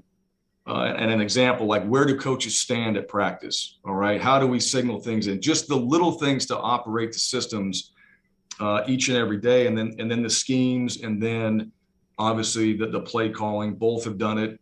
And I think they've done it at a very high level and have done a very good job at it. Rock Bellantoni, with our special teams, he's done it before. He's been a defensive coordinator. And last night, he got in front of the room. He talked about leadership and his presence in front of the room, because as a special teams coordinator, you're going to get the majority of the team. Right. You have a chance to bring offense and defense together, and you get a chance to bring them together for one play on special teams and coach them all. And he does a tremendous job in front of the team of just communicating. And he had their attention last night. He has presence. So I think all three of them, I'm excited about. They're all just eager to get out there and put their spin on what it is that we're doing.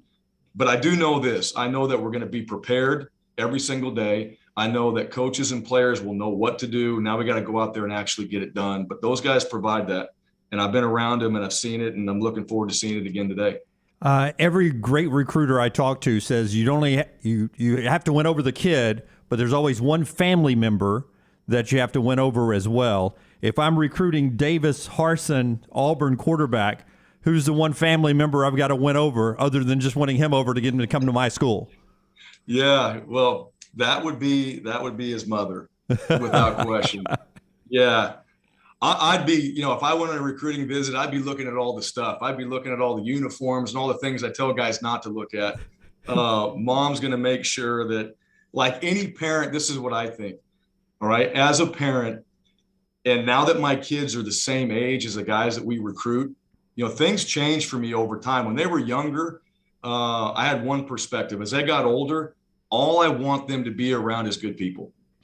All right, I want them to be developed and all those things like that. But I want to make sure that I'm going to drop my kid off, that they're going to be around good people and they're going to be taken care of.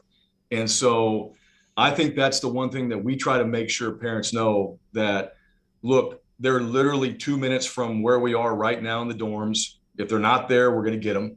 We're going to help them through what they need to do from their academics. All right, their education is really important to us. Their development's important to us. Who they become in this experience while they're here is extremely important to us. And I remind the parents and the players, like, college football is not a career, it's an experience. You're coming here for an experience. You're coming here to be a part of something and learn and grow and develop. So when you leave, you're ready for whatever's next.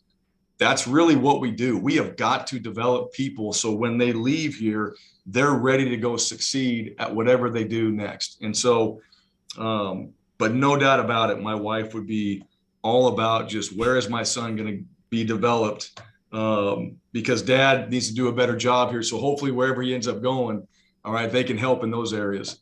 Do you come home one night and let her know it's the official visit that night so she makes your favorite meal? Is that the way that works? Yeah, no, that's I don't really say any of those things like that. I just make sure to come home and whatever I'm told. Well, let me just say this. So Rockstar, I heard that he's got his first kid. Yes. Yeah. Is that right? It's been fun. Yeah. Okay. Well, here's what I learned. All right. When I was single, I was first string. When I got married, I became second string. All right. When I had my first kid, I became third string. All right. Now I've got two others. All right. So figure that I got 3 kids. I got 2 cats and 2 dogs. I mean, I'm the water boy. All right. So just really understand like what's about to happen. But wouldn't trade it for anything. So congratulations, Rockstar. You're Thank you, about sir. to I experience appreciate it. the best thing that's ever happened to you in your life. We're hoping so. Good. We're hoping so. Yeah. That's a low bar for Rockstar, but all right. Well, Rockstar, we usually end every interview with a weird Rockstar question. So, Coach, before you go, Rockstar has something off the beaten path usually. What do you have, Rockstar? Well, speaking of that, we're all on a diet here. The majority of us are on a diet. And you are surrounded by temptation wherever you go. And last night, we've been living with my parents for the past month because we're doing some housework. And we had KFC last night. So if you had a cheat meal today, no calories, calories don't count, doesn't matter what you eat. What are you eating today? Anything you want does not matter. Tomorrow does not matter. What do you eat? McDonald's cheeseburgers. Oh, cheeseburgers. Yeah, how many? Yeah, that is it. Yeah. That is it. I hammered about 7 of them one time between when I was playing baseball in high school. We had a doubleheader, and I don't know if it was a dare or I was just hungry, but I had about 7 of them, and I could eat McDonald's cheeseburgers all day long, but I don't. Rockstar, I got a little more discipline than that now. So, Godspeed, my friend. That's a lot. Right? 7 cheeseburgers, my Lord. Yes. Now that was a while ago. My metabolism, it was working at a lot higher level than it does now. So I've had to slow down on that. But every time I drive by one, I think about driving in there. I just haven't done it yet. Now you just put it in my head. I may have to go do that. That's right. First day of practice is going to be nerve-eating. You'll work it out. That's all right. Spring starts at Auburn today. Coach, thank you very much for the time. A pleasure to catch up with you. Thank you. Yeah, thanks, guys. War Eagle. All right, take care. That is Bryan Harsin, the head football coach of the Auburn Tigers, with us on the JohnstonRVCenter.com hotline. Tough league, man. It's a tough league, and you have people who are cutting you on the recruiting trail and trying to beat you doing this and that. And seems like a really, really good guy, and hope he gets a shot and turns things around down there. I mean, gets things going in the right direction. Yeah, I mean, it's going to be an interesting year. I mean, there's going to be a lot of focus on that program of what's going on, with new coordinators, figuring out the quarterback situation, with that difficult schedule, and there's got to be some awkwardness. There just has to be. And I tell you, man, that it always comes back to that schedule. You think Brian Kelly's walking in and he's looking at that schedule and he's like, "Are you kidding me? We got to do this." And it's always that first experience when you get in the SEC. So Brian's done it one time now. He's been through it. He knows what to expect, and now he's getting to put his fingerprints on the Auburn program. That first year is always sort of a transition year. I don't care who you are. It's a transition year. And so this is his chance. 15 practices here in the spring. And then that window opens again we get some late portal guys who could maybe fill a spot or two. And then you work all summer and you get back out there and practice and you make a run at it. And he's going to get a chance to do that. And glad to see him in good spirits and getting a chance to be on the field with the Auburn Tigers there. Part of the show being brought to you by our friend Dr. B. When you start losing your hair, Dr. B is the guy that can make sure you hold on to it and maybe improve that situation. Yes, Dunaway. Unfortunately, the older you get, things start to fall apart. Wait, and fall why are you out. looking at me? Yeah. Why are you looking at me? I did look at you. It was too late for me. Over the past year, I have noticed a little hair loss. I asked around. Everyone said call Dr. Beckenstein. He is the best. Dr. B pioneered the use of NeoGraft hair restoration in Alabama. Remember remains at the forefront of hair preservation in the Southeast. Went in a few weeks ago for my consultation with Dr. B. Was blown away with all the options available. He even did genetic testing to determine the best treatment for me. Dr. Beckenstein takes pride in treating each patient personally, applying his expertise to produce those quality results for more than 20 years. Women and men have turned to Dr. Beckenstein for a range of cosmetic reconstructive procedures. He uses that experience and his advanced training to help his patients fully understand the procedures they are considering. Call Dr. B today, 205-319-0316. Tell him the next round sent you. Again, 205-319-0316 or online at t3hair.net. Alabama basketball coach Nate Oats with us at 12 o'clock. You can get Bryan Harsin podcasted at nextroundlive.com. By the way, I'm sure Coach knows this, 166 days until week 0. Brownie, add 7 to that. That's 173. 173 before Auburn is playing football again. I was told there'd be no math. Yeah, part of the show being brought to you by Alabama Power, and then we'll get back into the brackets and what Rockstar's watching for. It's all right here on TNR. Save energy and money by following simple tips. Doesn't take much to notice a big difference. Open your drapes or blinds to take advantage of the sun's rays during the day to help heat your home. Close them on the shaded side of the house and at night. For more energy and savings tips, alabamapower.com/winterize. Everything Next Round is on demand now in the podcast section at nextroundlive.com.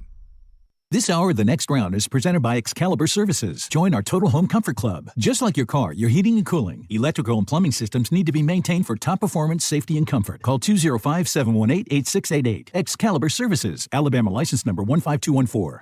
Done building your family? A vasectomy is a safe, simple, effective option for birth control. When it was my time to take the snip, I used my friends at Urology Centers of Alabama. March Madness right around the corner, and there's no better time for a vasectomy. It's a great reason to be off your feet and be on the couch during the game with the wife's approval. It's a quick, in-office procedure covered by most insurances. Urology Centers of Alabama, 16 convenient locations. Call 205-922-SNP. That's 205-922-7647. The new location of Walk-Ons is now open at Stadium Trace in Hoover, near the Hoover Met. And just like the location off Highway 280, you get authentic, mouth-watering Louisiana cuisine prepared fresh from scratch every day. Walk-Ons happy hour is 2 to 6 Monday through Friday. $5 moonshine swirls, $5 house pours, and half-price appetizers. Download the Walk-Ons mobile app for an easy take-home experience for the family. It's game day with a taste of Louisiana at Walk-Ons off Highway 281-19 and now at Stadium Trace near the Hoover Met.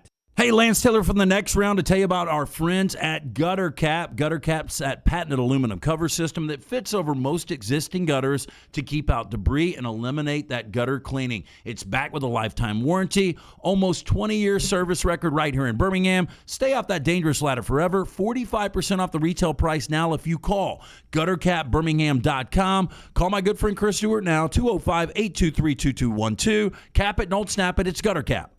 Support the show and grab some great t-shirts and hoodies right now in the Next Round store. Buy the Alabama State Map shirts in your team's favorite colors, the popular Y'all Can Have the Rest, or Next Round flag shirts are also online now. Just go to nextround.store. That's nextround.store. The traditional Next Round logo shirts are there too. Buy them for yourself, or they make a great gift for someone else. And let us know what you'd like to see in the store coming up.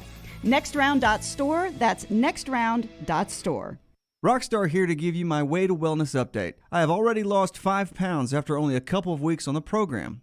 I'm already a third of the way to my goal weight. This program works. What program, you ask?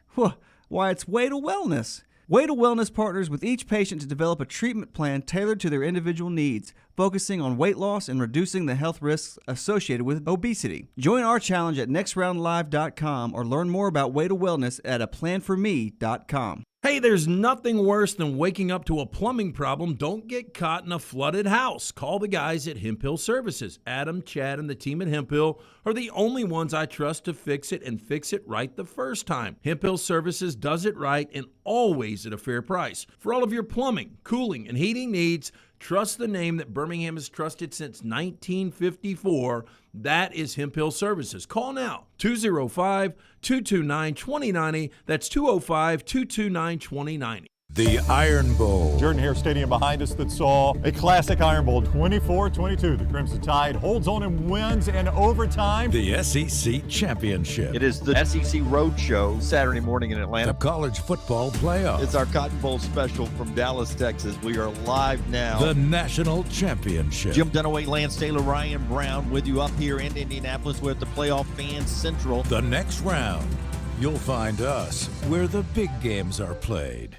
Follow Next Round Live on Twitter, Instagram, Facebook, and YouTube. The social media team at Next Round Live is dedicated to giving you daily news conferences and practice video from UAB, Alabama, Auburn, and around college football. Follow and compare to the sites you used to visit. You'll also get the latest highlights and news from the Next Round Daily Show. Turn on the notifications so you don't miss a thing. Next Round Live on Twitter, Instagram, Facebook, and YouTube. See more at nextroundlive.com.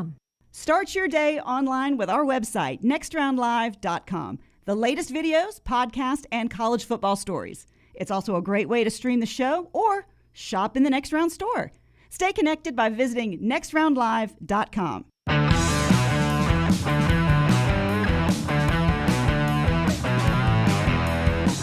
T-shirt competition time. Wet T-shirt competition? Is that what you said? Wow. I mean, Brownie. are we back at the guys only. Guys only. Back in the 80s Do radio? they even still have wet T-shirt contests? I think people just skin off, don't they? I don't know. It's been a while since I've made it to a spring break destination, but I will be in Las Vegas later this week. And traditionally, this is the third time or fourth time I've gone for the NCAA tournament opening rounds with a guy trip. Are you going to identify as a spring breaker? But I'm telling you, it is usually Pac-12. I can't argue if you identify as. It is usually Pac-12 spring break for a lot of the schools. Oh, look out, Arizona State. Yeah, a lot of the Arizonas and the Californias are. Well, I just remember unfortunately, one time I was staying at the Washington State co-ed. We got you a custom toe tag we're sending you with. I just remember the legendary Tony Curry they would do wet T-shirt contest and Jello wrestling. And, that was always the promos. Naval battles, yes. Those two. Anyway, we got a T-shirt competition, dry T-shirt competition. Yeah, we do. Look, design and win. It's that easy. Submit your shirt design, win right here on the next round. Go to nextroundlive.com. Design our next shirt. We want to see it. I still haven't seen the designs that you guys like. Brent, have you seen them yet? I saw the one Lunsford had. I saw it Friday. Yeah. Well, I mean, we need to pick a winner this week. Give out the first prize and get to phase 2. So let's get that rolling at some point. So and again, get creative. It is brought to you by our friends at New Life Art, bringing you memorable sports moments by Daniel A. Moore for over 40 years. Call 1-800-735-2787 or online danielmooreart.com. 9 p.m. on A&E, they've got this is all over the place. There's been a Dateline about it. There's been a Netflix original about it. The Secrets of the Chippendales. Speaking of wet T-shirt, a look at the sinister truth behind the Chippendales. An empire was built, but behind the bright lights and scantily clad dancers was a dark world of drugs, murder, and unbridled ambition. This is a new series. I mean, I worked for a former Chippendale dancer. He has a detail shop. There's probably people that know who I'm talking about right now around Birmingham. But yeah, he owns a detail shop, and so there was. Could he get to tough to get 2 places? after my freshman year of college, I worked for him that summer. But he had some good stories. Ooh, I bet he did. Yeah, I bet he did. And then he started doing crime scene detail. Oh, it's an ambitious guy. He's had quite the life. He likes to clean up a mess, doesn't he? Or cause a mess. Yeah, he used to cause them Dunaway, now cleans them. So, and then on Amazon Prime, I mentioned this to Lance last night. I don't know how I found this. I had to download we don't really have internet, so I downloaded a whole season of the show called The Wilds. Yeah, I watched the first episode, Rocky. It was on Prime for 2020. Season 2's coming this year. Yeah, saw that. The only thing I would say about it is a bunch of teenage chicks, and I already deal with one at home. Yeah. So it's a lot of drama. It's a lot of drama, but it's basically like Lost and Yellow Jackets minus the cannibalism. There's no cannibalism. These teen girls are in a private plane. They're going to Hawaii to do this camp thing, and some of them know each other, some of them don't. Plane crashes. They survive. They have to go survive on an island. And there's a twist at the end of the first episode that kind of threw me off. But then I was like, I got to keep watching because this is all I have to watch. Yeah. It's pretty good. I don't know if I'll push forward. I might not. I appreciate the recommendation. I think Yellow Jackets has done much better, at least through one episode. Well, Yellow Jackets is much, much, much darker. With this, each episode's focused on one girl's backstory. So the next they're being interviewed by the FBI or something like that. From that to the I'm ready rescue. to see what happened to Bentley's teeth. Shelby's teeth. That girl's Australian too. Oh no, me. I started Severance. Yeah. On Apple Plus over the weekend. I'm a big fan. I'm 4 episodes in. Gave it 15 minutes. Awful. Don't know how Not as people good as watch Hamlet? that. Don't know. Oh, Hamlet. It was worse than. No, it was better than Hamlet. But that's the lowest bar possible. 15 minutes, I was out. That is awful. I don't see how anybody's watching that. I don't see Terrible. where you guys get time to watch all this stuff. Man. Yeah, you're never around the TV. Yeah. You got a concert or Vegas or the beach. Walk in the park. I bet you can't even find the remote right now. You don't even know where you left it. I can. I was watching the brackets, and then there was I don't forget what I did last night. Oh, I grilled steaks. My favorite part of the bracket reveal is this. yeah. Everybody's got their phone out, don't they? Everybody's recording, not like it's being shown on television. Yeah. All right, that is what Rockstar is watching tonight. The brackets are out. We'll get back into those, but real quickly, Joe Buck is leaving Fox. He really is. I mean, $65 to $70 million, a 5-year deal to leave Fox to go to ESPN. He's going to be the Monday Night Football broadcaster with Troy Aikman, so they're keeping the crew together, bringing him over to ESPN. I don't understand. Network fits him better, though. I don't understand what they're doing, spending all this money on Buck and Aikman if they're going to have 11 Manning cast as well next year. I don't understand that. That makes no sense. Yeah, I mean, the Manning cast was one of the best things we've seen over the last few years. If I'm somebody else, I'm trying to go get the Mannings to pull them from ESPN. Yeah, but I mean, the main Monday night broadcast still beats it 10 or 15 to 1. I mean, it's still by far and away the more highly rated of the two. But you're pouring all this money into there. Yeah, well, but keep in mind. Who will Buck be with on ESPN? Aikman. So Aikman's coming to ESPN. No, Yeah, that's where the story's Don't been. forget, Herb Street's doing Amazon. Yeah, okay, so that's where I got confused. I thought Aikman was going to Amazon as well. No. Herb Street's doing Amazon. Aikman's doing ESPN. Yeah. I'll still watch the Mannings over, as much as I like Aikman, but because of the Buck, I will watch Mannings over. They're moving. They're trying to strengthen their Monday night booth because they're moving it to ABC so that they can get Super Bowls. Yeah. And I guess they didn't feel like Steve Levy was strong enough. So which is crazier to you guys, the off season for all these NFL broadcasters, which has been a crazy move, Michaels and Herbstreit and now Aikman and Buck to ESPN, or what is happening with SEC basketball coaches? Because Will Wade gets fired finally. Mm-hmm. As I tweeted out, I was like, some people say life comes at you fast. Not if you're Will Wade. We've been waiting to send that tweet since April of 2020. It's been forever. Because it was April 15th, 2020, when they put out that HBO that had him on tape. Right.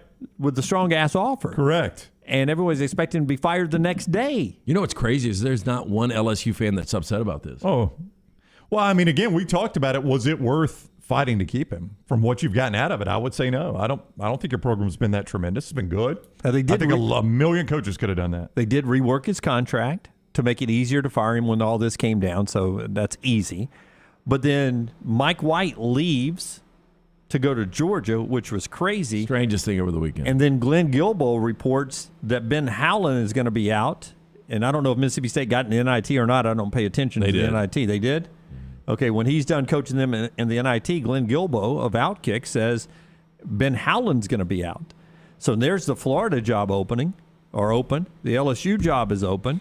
And the Mississippi State job is open. And Missouri is open. Yeah, I mean, all of a sudden, there's jobs everywhere in the SEC. I didn't get the Mike White because the way I look at the Mike White deal is this guy had, I mean, where just program-wise, where would you put Florida in the Southeastern Conference? You always go back two-time national champion.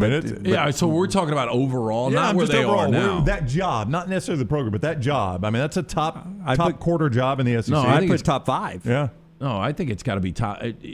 higher than that. So who would you have in front of Florida right now? Kentucky, easy. Kentucky, yeah, Kentucky, absolutely. And then there's a level. That's that next tier. Yeah. There's a level that are all a lot alike. Like Arkansas and Florida are a lot alike. Yeah, I could go Arkansas and Florida. Arkansas and Florida. But I think outside of that, well, you go Arkansas, Florida, and wherever Bruce Pearl is. Tennessee would be right after that. Tennessee and wherever Bruce Pearl is. I mean, Bruce. He makes those jobs better. If Bruce was at Georgia, or Bruce was at Alabama, or Bruce was at Ole Miss, I mean, it would be on that level. So that's the tier. So my point there is this guy had that job and couldn't win there. Now I'm asking him to take what might be the worst job in the Southeastern Conference and win there. Oh, it is the worst job in the Southeastern Conference right now. Yeah, it's the equivalent of South Carolina hiring Will Muschamp. Yeah, it really is. And you say, all right, Will Muschamp just had the Florida job, and they fired him. So now I'm asking him to take a much more difficult job and be successful. Where does that add up? And that's where I would say the same thing with Mike White. And he was more successful than Will Muschamp. But where does that add up that it's going to work at Georgia? You couldn't make it work at Florida. You got all the resources you need. How are you going to make it work at Georgia? Listen, I'm not one of these people that believes in different levels of hell. You know, there's a heaven and hell, but I don't know if there's levels of them. But in NCAA hell, how far down is Will Wade towards the core of hell when it comes to the NCAA? Because he was unhireable. Yeah, he really is. Paying players. Then he was paying parents of players. And then didn't he get to eventually paying off girlfriends of players, fiancés of players, so they didn't turn him in? Allegedly, all of this. Allegedly, the NCAA contends that he was texting with the fiancé of a player to negotiate the payments, and basically gave her money. The fiancé comes back and says, "Not enough, need more," and he basically says, "I gave you all I'm giving you." All that via text message, and then what might be the most stupid thing I've ever seen, the dumbest thing I've ever seen by a coach. Made payments from his personal checking account.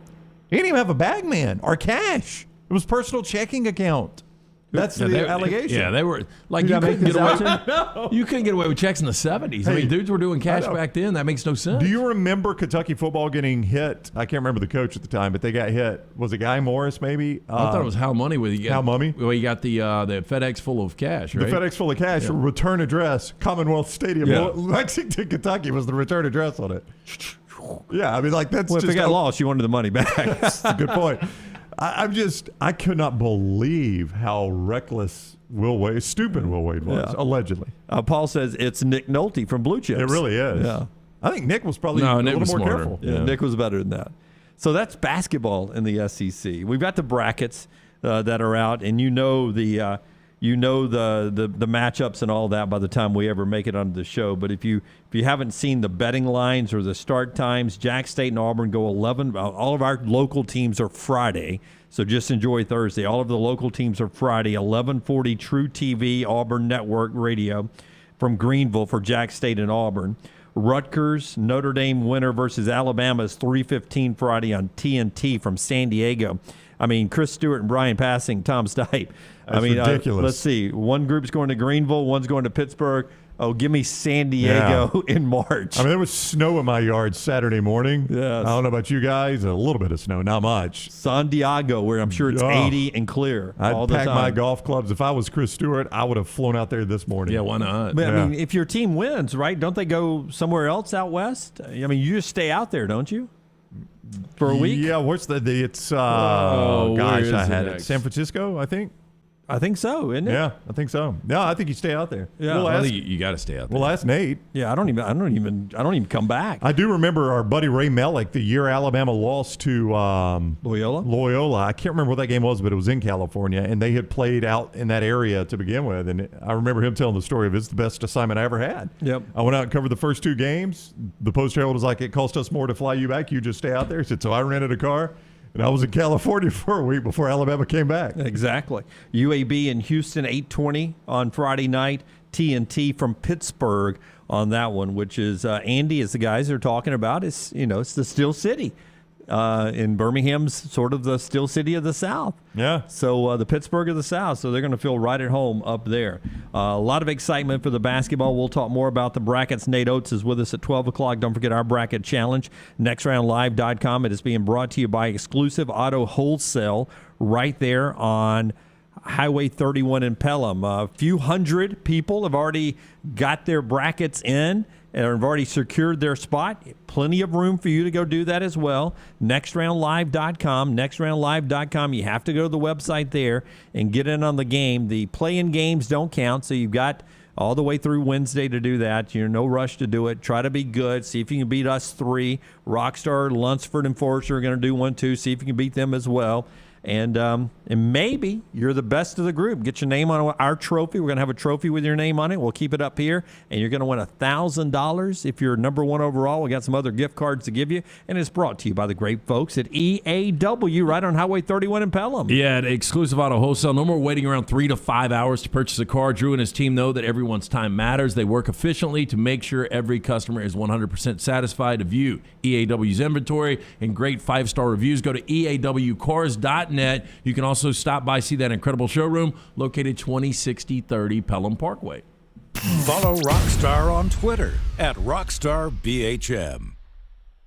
This hour of The Next Round is presented by Excalibur Services. Join our Total Home Comfort Club. Just like your car, your heating and cooling, electrical and plumbing systems need to be maintained for top performance, safety, and comfort. Call 205-718-8688. Excalibur Services. Alabama license number 15214. Hey, Ryan Brown here from The Next Round. One thing you know about me is I love my good food. My wife and I, for the first time, recently went to Fairley's Southern Bar and Kitchen, just off 459 in the Grove in Hoover. After starting with a baked pimento cheese dip, my wife moved on to the penne chicken with the cream mashed potatoes, wilted spinach, and lemon caper pan sauce. I ordered the pork chop special over the pureed sweet potatoes. Our meal was fabulous. We had a wonderful time. If you're looking for a great meal or a great date night like we had, Fairley's Southern Bar and Kitchen, just off 459 in the Grove in Hoover. Hey parents, is your son or daughter moving to Tuscaloosa this fall? Consider investing versus paying thousands in apartment rent. Lance Taylor here to tell you about our friend Tyler Bigby. Tyler is an award-winning realtor that helps parents find properties to save them thousands. Tyler also specializes in Gabe Day condos and residential homes. Find out today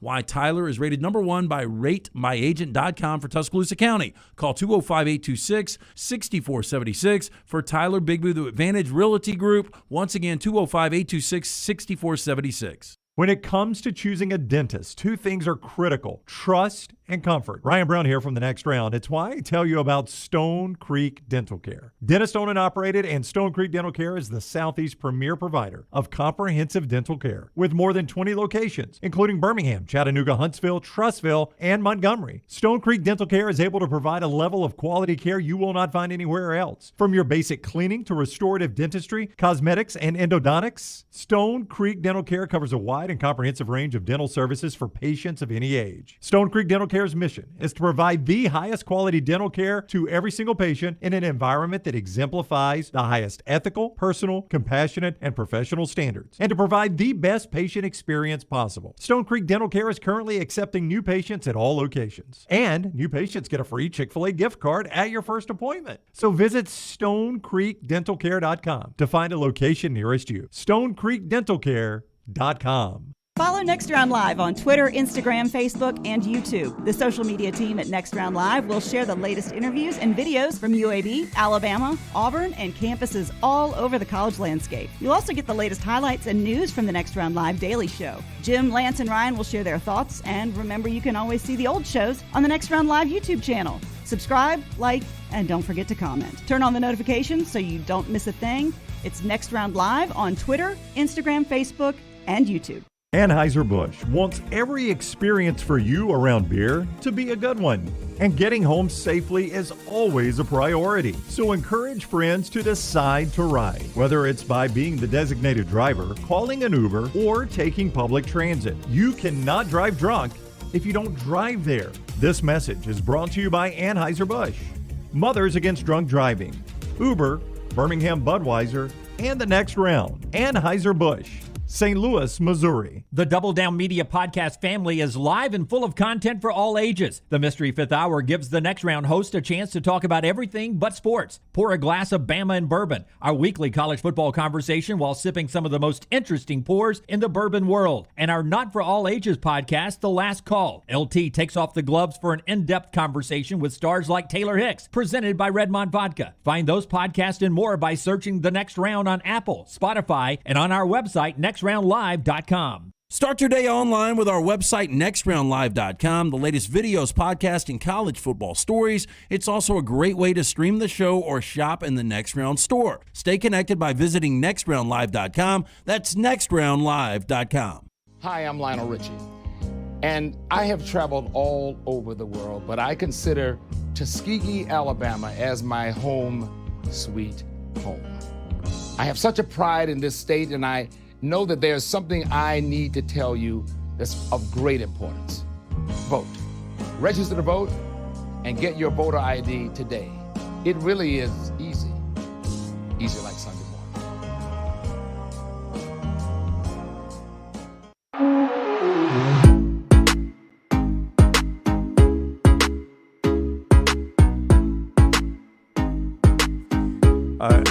I did something stupid. Shocker. I cleaned up my main screen of my computer. Okay. Like you have little things like next round copy, like I have right in the same place on my home screen for the entirety since we started doing this show. And I cleaned it up and I moved it to the other side of the screen. And I just spent the entire commercial break trying to find it on my screen. It's not that big of a screen. It is not. How much stuff you got on that screen? But I have a lot of stuff on that screen. Yeah. You know, like a depth chart for Wyoming. I mean, you don't have that on your I screen? mean, who Who you doesn't never know have when you're that? going to be asked. Jim, give me this backup left tackle Wyoming. No, I don't have that anymore. I had deleted it over the weekend. That's what I was doing. I was cleaning up, getting rid of all the 2021 football stuff. But I have found the fact that Bud Light has worked a long, long time to come up with the next generation of beer. Yes. It is a light beer, if you will. We call it Bud Light Next. It'll pop up behind me on the screen here. 0 carbs and 80 calories. Bud Light Next has a light body and super crisp taste for easy drinking. Bud Light Next, available now wherever you buy beer. Here it is, the beautiful can right there. You can't beat that. You'll see that can on the golf course. You'll see it by the lake. You'll see it at the beach this summer, at the pool. It is Bud Light Next. 0 carbs, 80 calories, still that 4% ALC volume right there. You cannot beat that. It is brand new wherever you buy beer. All right, the one thing about discussing the bracket is that we've got a little competition going on here, so we don't like to give too much. Is that fair? I mean, I don't know why you guys would copy anything I'm doing. History would say that's the wrong thing to do. But, I mean, y'all can roll however you want. Yeah, I mean, I don't want to brag, Forrester. I don't know if you got the picture. The last time I lost a bracket challenge was a couple of things. What year was this? This was 2012, so... That is my daughter, Layton. That's the last time you lost? She's going to college. She'll be going to college in 2 months, and the roommate was still an undergrad the last time I lost. Oh, I would have guessed younger. Yeah. So undergrad. Maybe so. You told me that was the roommate. But, yeah, I mean, look how young Layton was.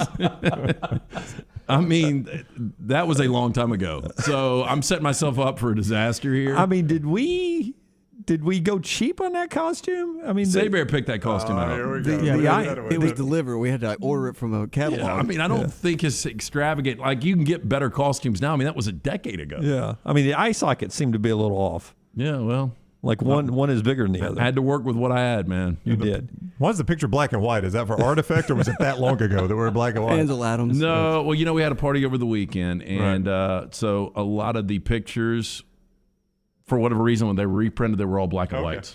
Speaking of parties over the weekend, couple of video moments right here. I saved them for this weekend. Oh, really? We celebrated LT's birthday over the weekend. I didn't know. This is what's really weird. I know, like, I appreciate. Here's the surprise. Yeah. He walks in.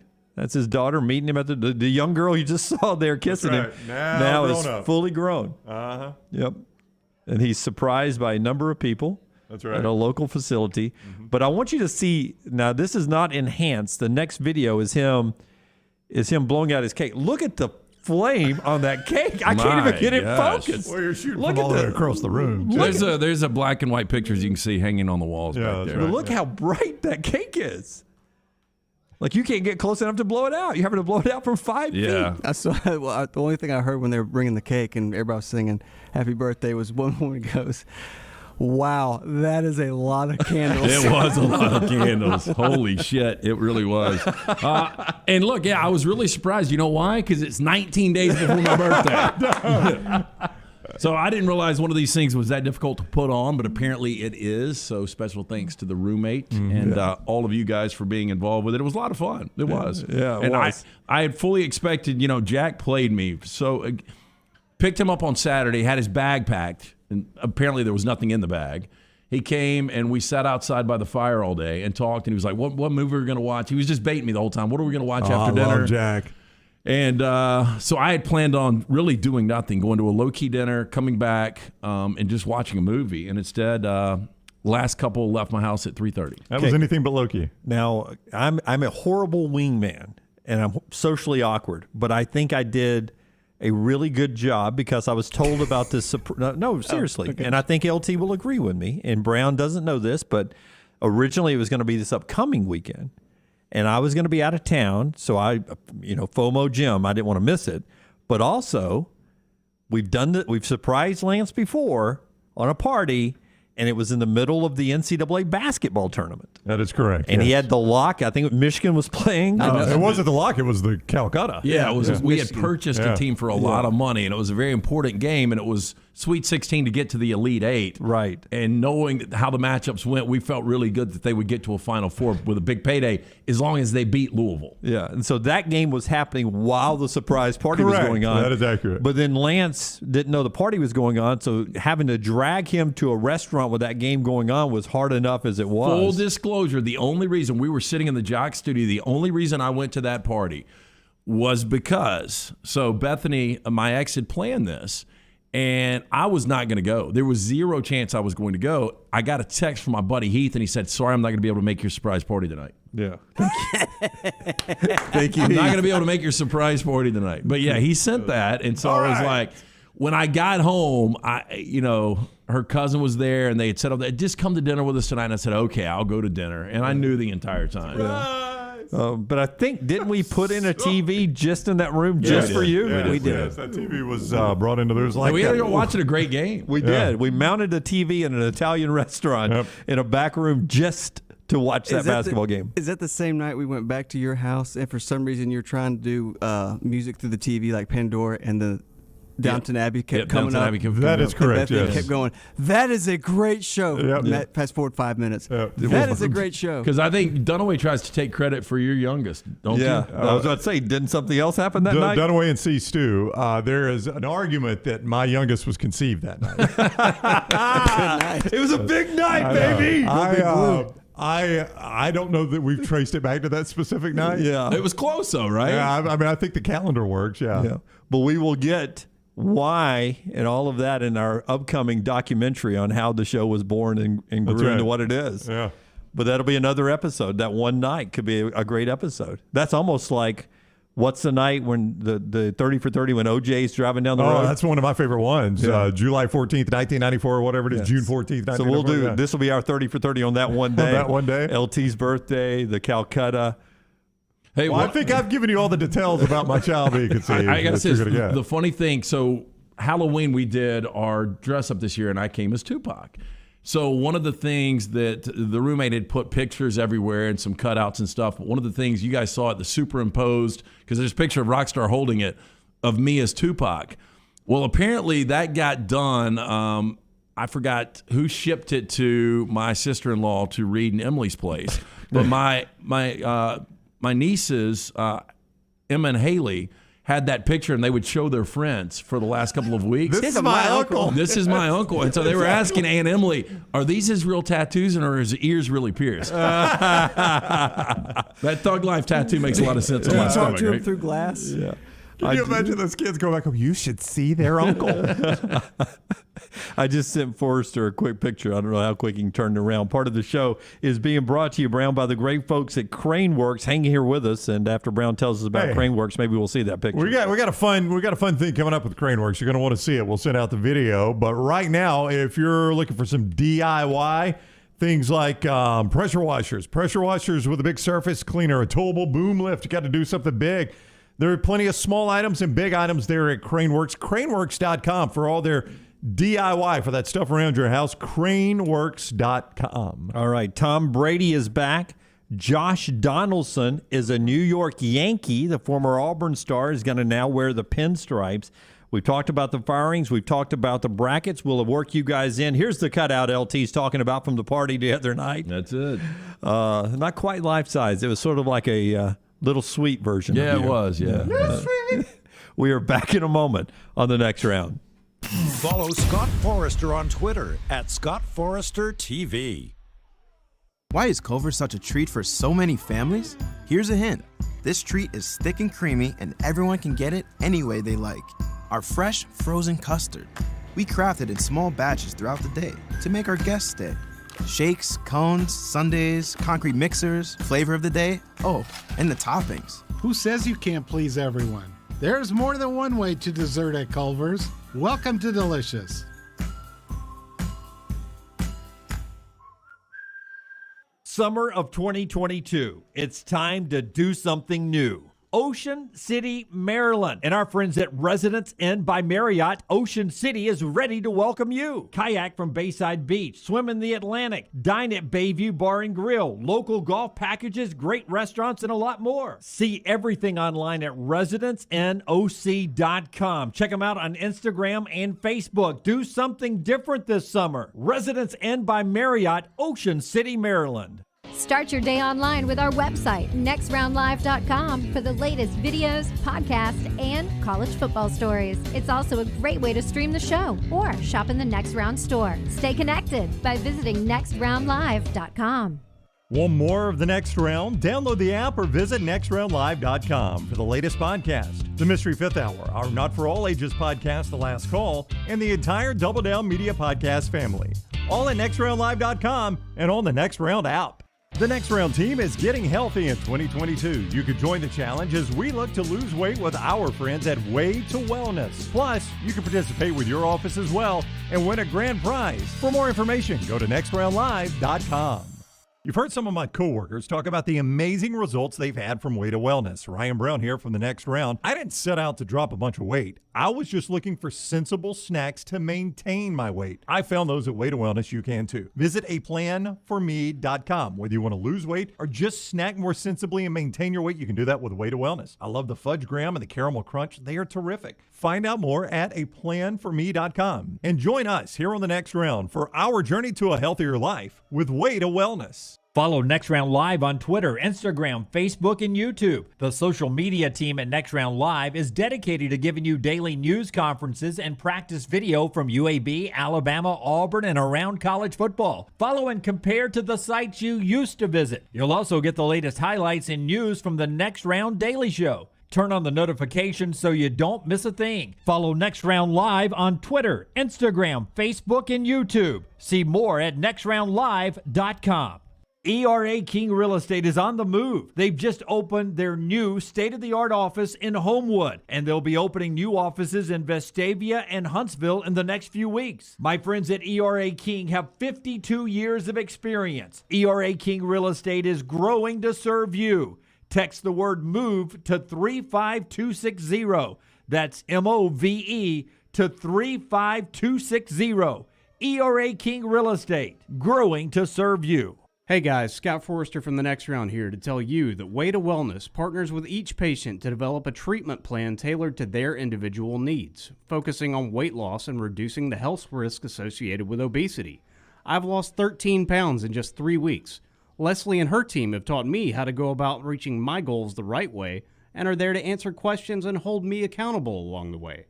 Join our challenge at nextroundlive.com or learn more about Way to Wellness at aplanforme.com. Special announcement regarding lanceslock.com and something we've never done before on the site. For the NCAA tournament, we are guaranteeing you a winning tournament for only $200. Get every lock we have on the NCAA tournament, and if we don't have you winning at the end of the tournament, you get your money back. Winning guaranteed. To get on board with us, DM us on Twitter, @LancesLock is the handle, or shoot us an email to admin@lanceslock.com and ask for the tournament hookup. Just $200, winning or your money back, lanceslock.com.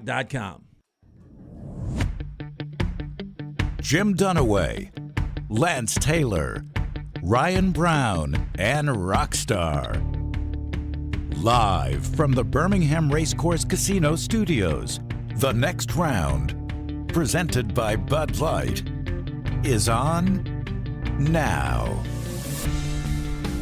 They're about to start the final round at the rained, delayed many times Players Championship down at Sawgrass. They have finally completed round number 3. They've set the tee times, and they will finish the round before sunset today. Finally, we have switched back to the correct timing in America. The sun set late last night, and it was a great day to be out and moving around, and the weather gets a little bit better this week, and we're ready for the second half of the show today. Jim Dunaway, Lance Taylor, Ryan Brown, Rockstar, Forrester, and Lunsford, Nate Oats in 1 hour. Hopefully you had a chance to see Bryan Harsin with us earlier. That is podcasted, and you always see it on our YouTube channel as well, podcasted at nextroundlive.com. This hour of the show always brought to you by Champy's World Famous Fried Chicken. If you do well in our bracket challenge but you don't win it, you'll get some big gift certificates from our friends at Champy's right there on Highway 119 in Alabaster. You can order ahead. Easy to go to take home, open for lunch and dinner. They'll cater big parties. They'll cater office meetings, anything right there with Sterling and the crew. Champy's World Famous Fried Chicken, ain't nothing like it. Nowhere, including those unbelievable Mississippi Delta recipe tamales right there.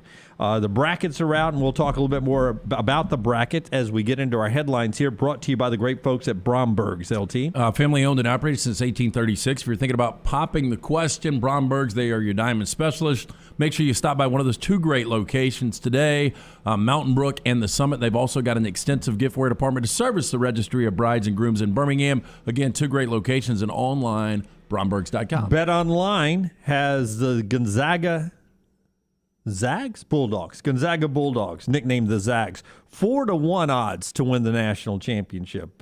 Next up, UK at 6-1. Yeah, what would this normally be, Lance? Like if you had a really, really good favorite, 4-1 That's pretty to good start favorite. the tournament. That's pretty good, right? Yeah, 4-1 is. I'll give you an example. So 2 years ago with Zion and Duke, right? You know, Duke was probably plus 140, 160 to win the tournament. How'd they do? They lost in the Sweet 16. Mm-hmm. But what would that have been to Brown's point? Was that 2-1? 2-1. Yeah, not even 2-1. Yeah. Not even 2-1. So Wow. really, really heavy favorites. I bet Gonzaga was more of a favorite last year. Kentucky 6-1, Arizona 7-1, and then you get double digits. Baylor and Duke 11-1, Kansas is 14-1. There's Auburn. Auburn and reading my writing here, is that Arkansas? All the same thing at 18-1. Tennessee and Villanova at 22-1, and Iowa at 25-1. Then it gets a lot larger after that for the tournament. Here is Auburn's Zep Jasper on getting things rolling in the right direction now after that early exit from the SEC tournament. The way we flip the script is, by putting that game in the past. Everyone is 0-0. So, coming into this game on Friday night, it's going to be a game full of emotions, game full of playing hard, and, just going to have guys who just want to give it their all. We're going to play for our family, our fans, the community, and just everyone, because I know we disappointed the fans by coming to Tampa, Florida, but it's bigger than Tampa, Florida. We're trying to get to NOLA. We're trying to get to the Final Four, maybe even the championship. All right, a little motivation there. Disappointed all the fans who came to Tampa. A lot of fans did. I mean, I don't know about you guys. I talked to a lot of Auburn fans that were going down. I know, and it's just guesstimations because you only saw Auburn play 1 game, but I saw somebody say only Kentucky had more fans there, like more tickets. Kentucky's always going to have the most fans in an SEC tournament.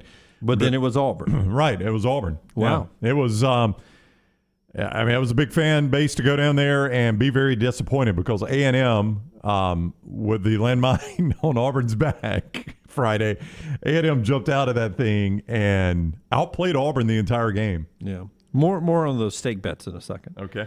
Before trash. Those 2-1 seeds. Nate Oats coming up in an hour, but Nate had a chance after the bracket was thrown out yesterday on CBS to talk about his draw. They don't know who they're playing yet. They've got to prepare for 2 teams, Rutgers or Notre Dame. Play-in game, and it'll be a late play-in game too, the last play-in game on Wednesday before Alabama finds out who they play on Friday afternoon out in San Diego. Here's Nate talking about the matchups. Both these teams are more than capable of being good teams. We've shown we're more than capable of being good teams. Whoever we end up getting, it'll be a little different style. Notre Dame obviously plays a little more open, takes a lot of threes, a little more offensive-minded. Rutgers a lot more defensive-minded, tough, hard-nosed. That's the beauty of the NCAA tournament. You get to play teams you haven't really seen all year and, somebody different. It's not, within your own league where everybody knows each other inside and out. So, it'll be good for us to get out of our league. Yes. I think you want to play Notre Dame if you're an Alabama fan. Because of the jersey or just the weaker because of the team? style. Yeah. Yeah, and he talked about how tough Rutgers is, and Rutgers is a hard-nosed team. You know, we went through all of the teams they beat in the Big Ten this year. And, you know, Notre Dame is a team that can shoot the three, but this could be a wide-open contest. You know, if Alabama's hitting their threes, they'll have a lot of opportunities against Notre Dame. I think that's the better matchup. But if they do survive the first one, then they get Texas Tech, who is known for their defense, right? Chris Beard left behind basically his defensive coordinator, who is known for putting out the best defense. And I think they may be the best in the country at forcing turnovers. Who's really bad at protecting the ball? Well, Alabama is. Yeah. But I will also say those are the types of teams, for whatever reason, Alabama has played their best against. Like the bigger the name on the jersey. Yeah, not that Texas Tech is a huge name, but Texas Tech has recently been to a Final Four, and I'm just saying, play for a national championship. Yeah, those teams where it looks like this should be a bad matchup for Alabama, for whatever reason, has played above their head against those Texas teams. Tech 3-3 in their last 6, though, so they're not playing as well as they were. It's not an unwinnable game for Which Alabama. is why you said you liked Alabama's draw early. I do like Alabama's draw. It's less about, to me, it's less about Texas Tech. It's more about the fact that Alabama just has not been able to put quality games back-to-back too often this They year. can't find themselves anymore. Yeah. I mean, I don't worry that Texas Tech's an awful matchup for Alabama. On the surface, it does appear to be a great one. I worry more about Alabama's ability to put 2 games together back-to-back where they play quality basketball, because you'll have to do that to beat either Rutgers or Notre Dame and then Texas Tech. Right now, Alabama fans are worried about Alabama putting 1 game together. Forget back-to-back.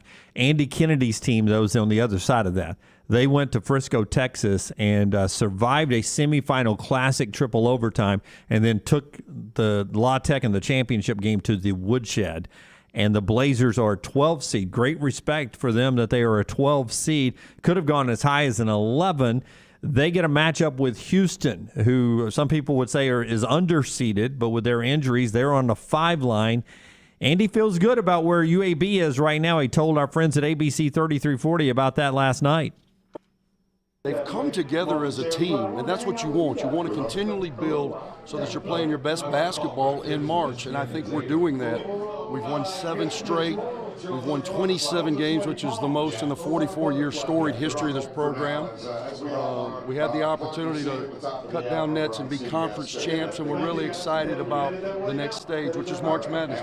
Andy will be on with us at noon tomorrow, by the way, so we'll tell more about it with him. The reason they are in this tournament, Jelly Walker was fantastic, all that. Andy's a good coach. In the 3rd overtime against Middle Tennessee, Andy came out of the break-in overtimes with a 1-3-1 trap, and Middle Tennessee was baffled. I mean, it's like UAB was speaking Japanese, man. They were baffled. They couldn't figure out how to get the ball inside. Like, Avery Johnson was doing the game, and he kept mentioning the big guy from Middle Tennessee. He's like, he hit Middle Tennessee. He hasn't touched it. And UAB's big guys fouled out. But they went to that 1-3-1 trap, and Middle Tennessee could not figure it out.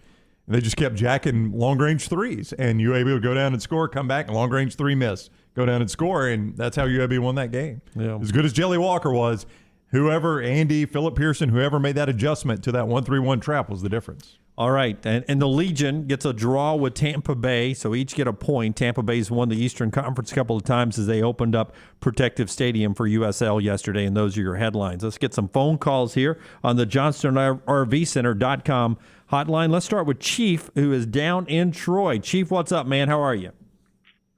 How's it going, guys? Y'all good? Good. You all right? Good. Hey, listen, I've been listening to y'all for a pretty good while now, and not much of a basketball guy, but I listened to you talk about your brackets and doing your bracket challenge. Yes. Yeah, we've got to pick one, man.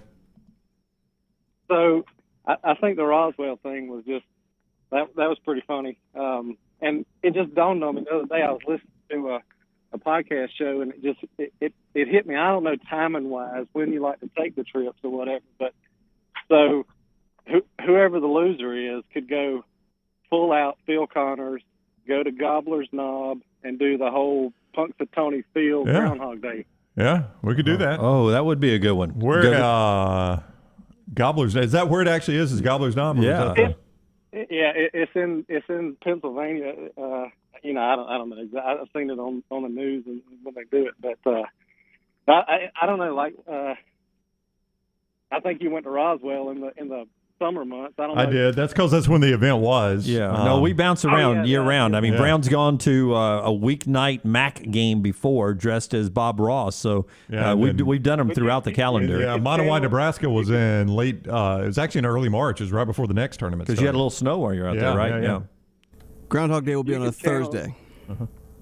Channel your inner Bill Murray and go full out Phil Connors and do the. Oh, that's not a bad one. That is not a bad one.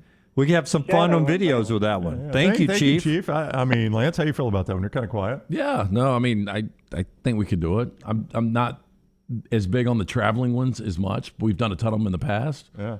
It's not that bad. I mean, I'm looking at it right now. Gobbler's Knob. I think we're getting a little LT is LT's feeling like he could lose this time. I don't think so. Oh, I think anybody could lose this time. Pittsburgh, you fly into Pittsburgh. It looks like, from Pittsburgh, it's no more than an hour or so out of Pittsburgh. I mean, crappy weather that time of year. What? Help me out. Is that spring, right? It's February. Is that where Phil came from? Wasn't he in Pittsburgh? I think they came from Chicago. They were in Pennsylvania for the coverage, but I think he was a weatherman in Chicago. Okay. I think. I don't know why. I've seen it a million times. Yeah. Pittsburgh Airport to Gobbler's Knob is 97 miles, hour 48.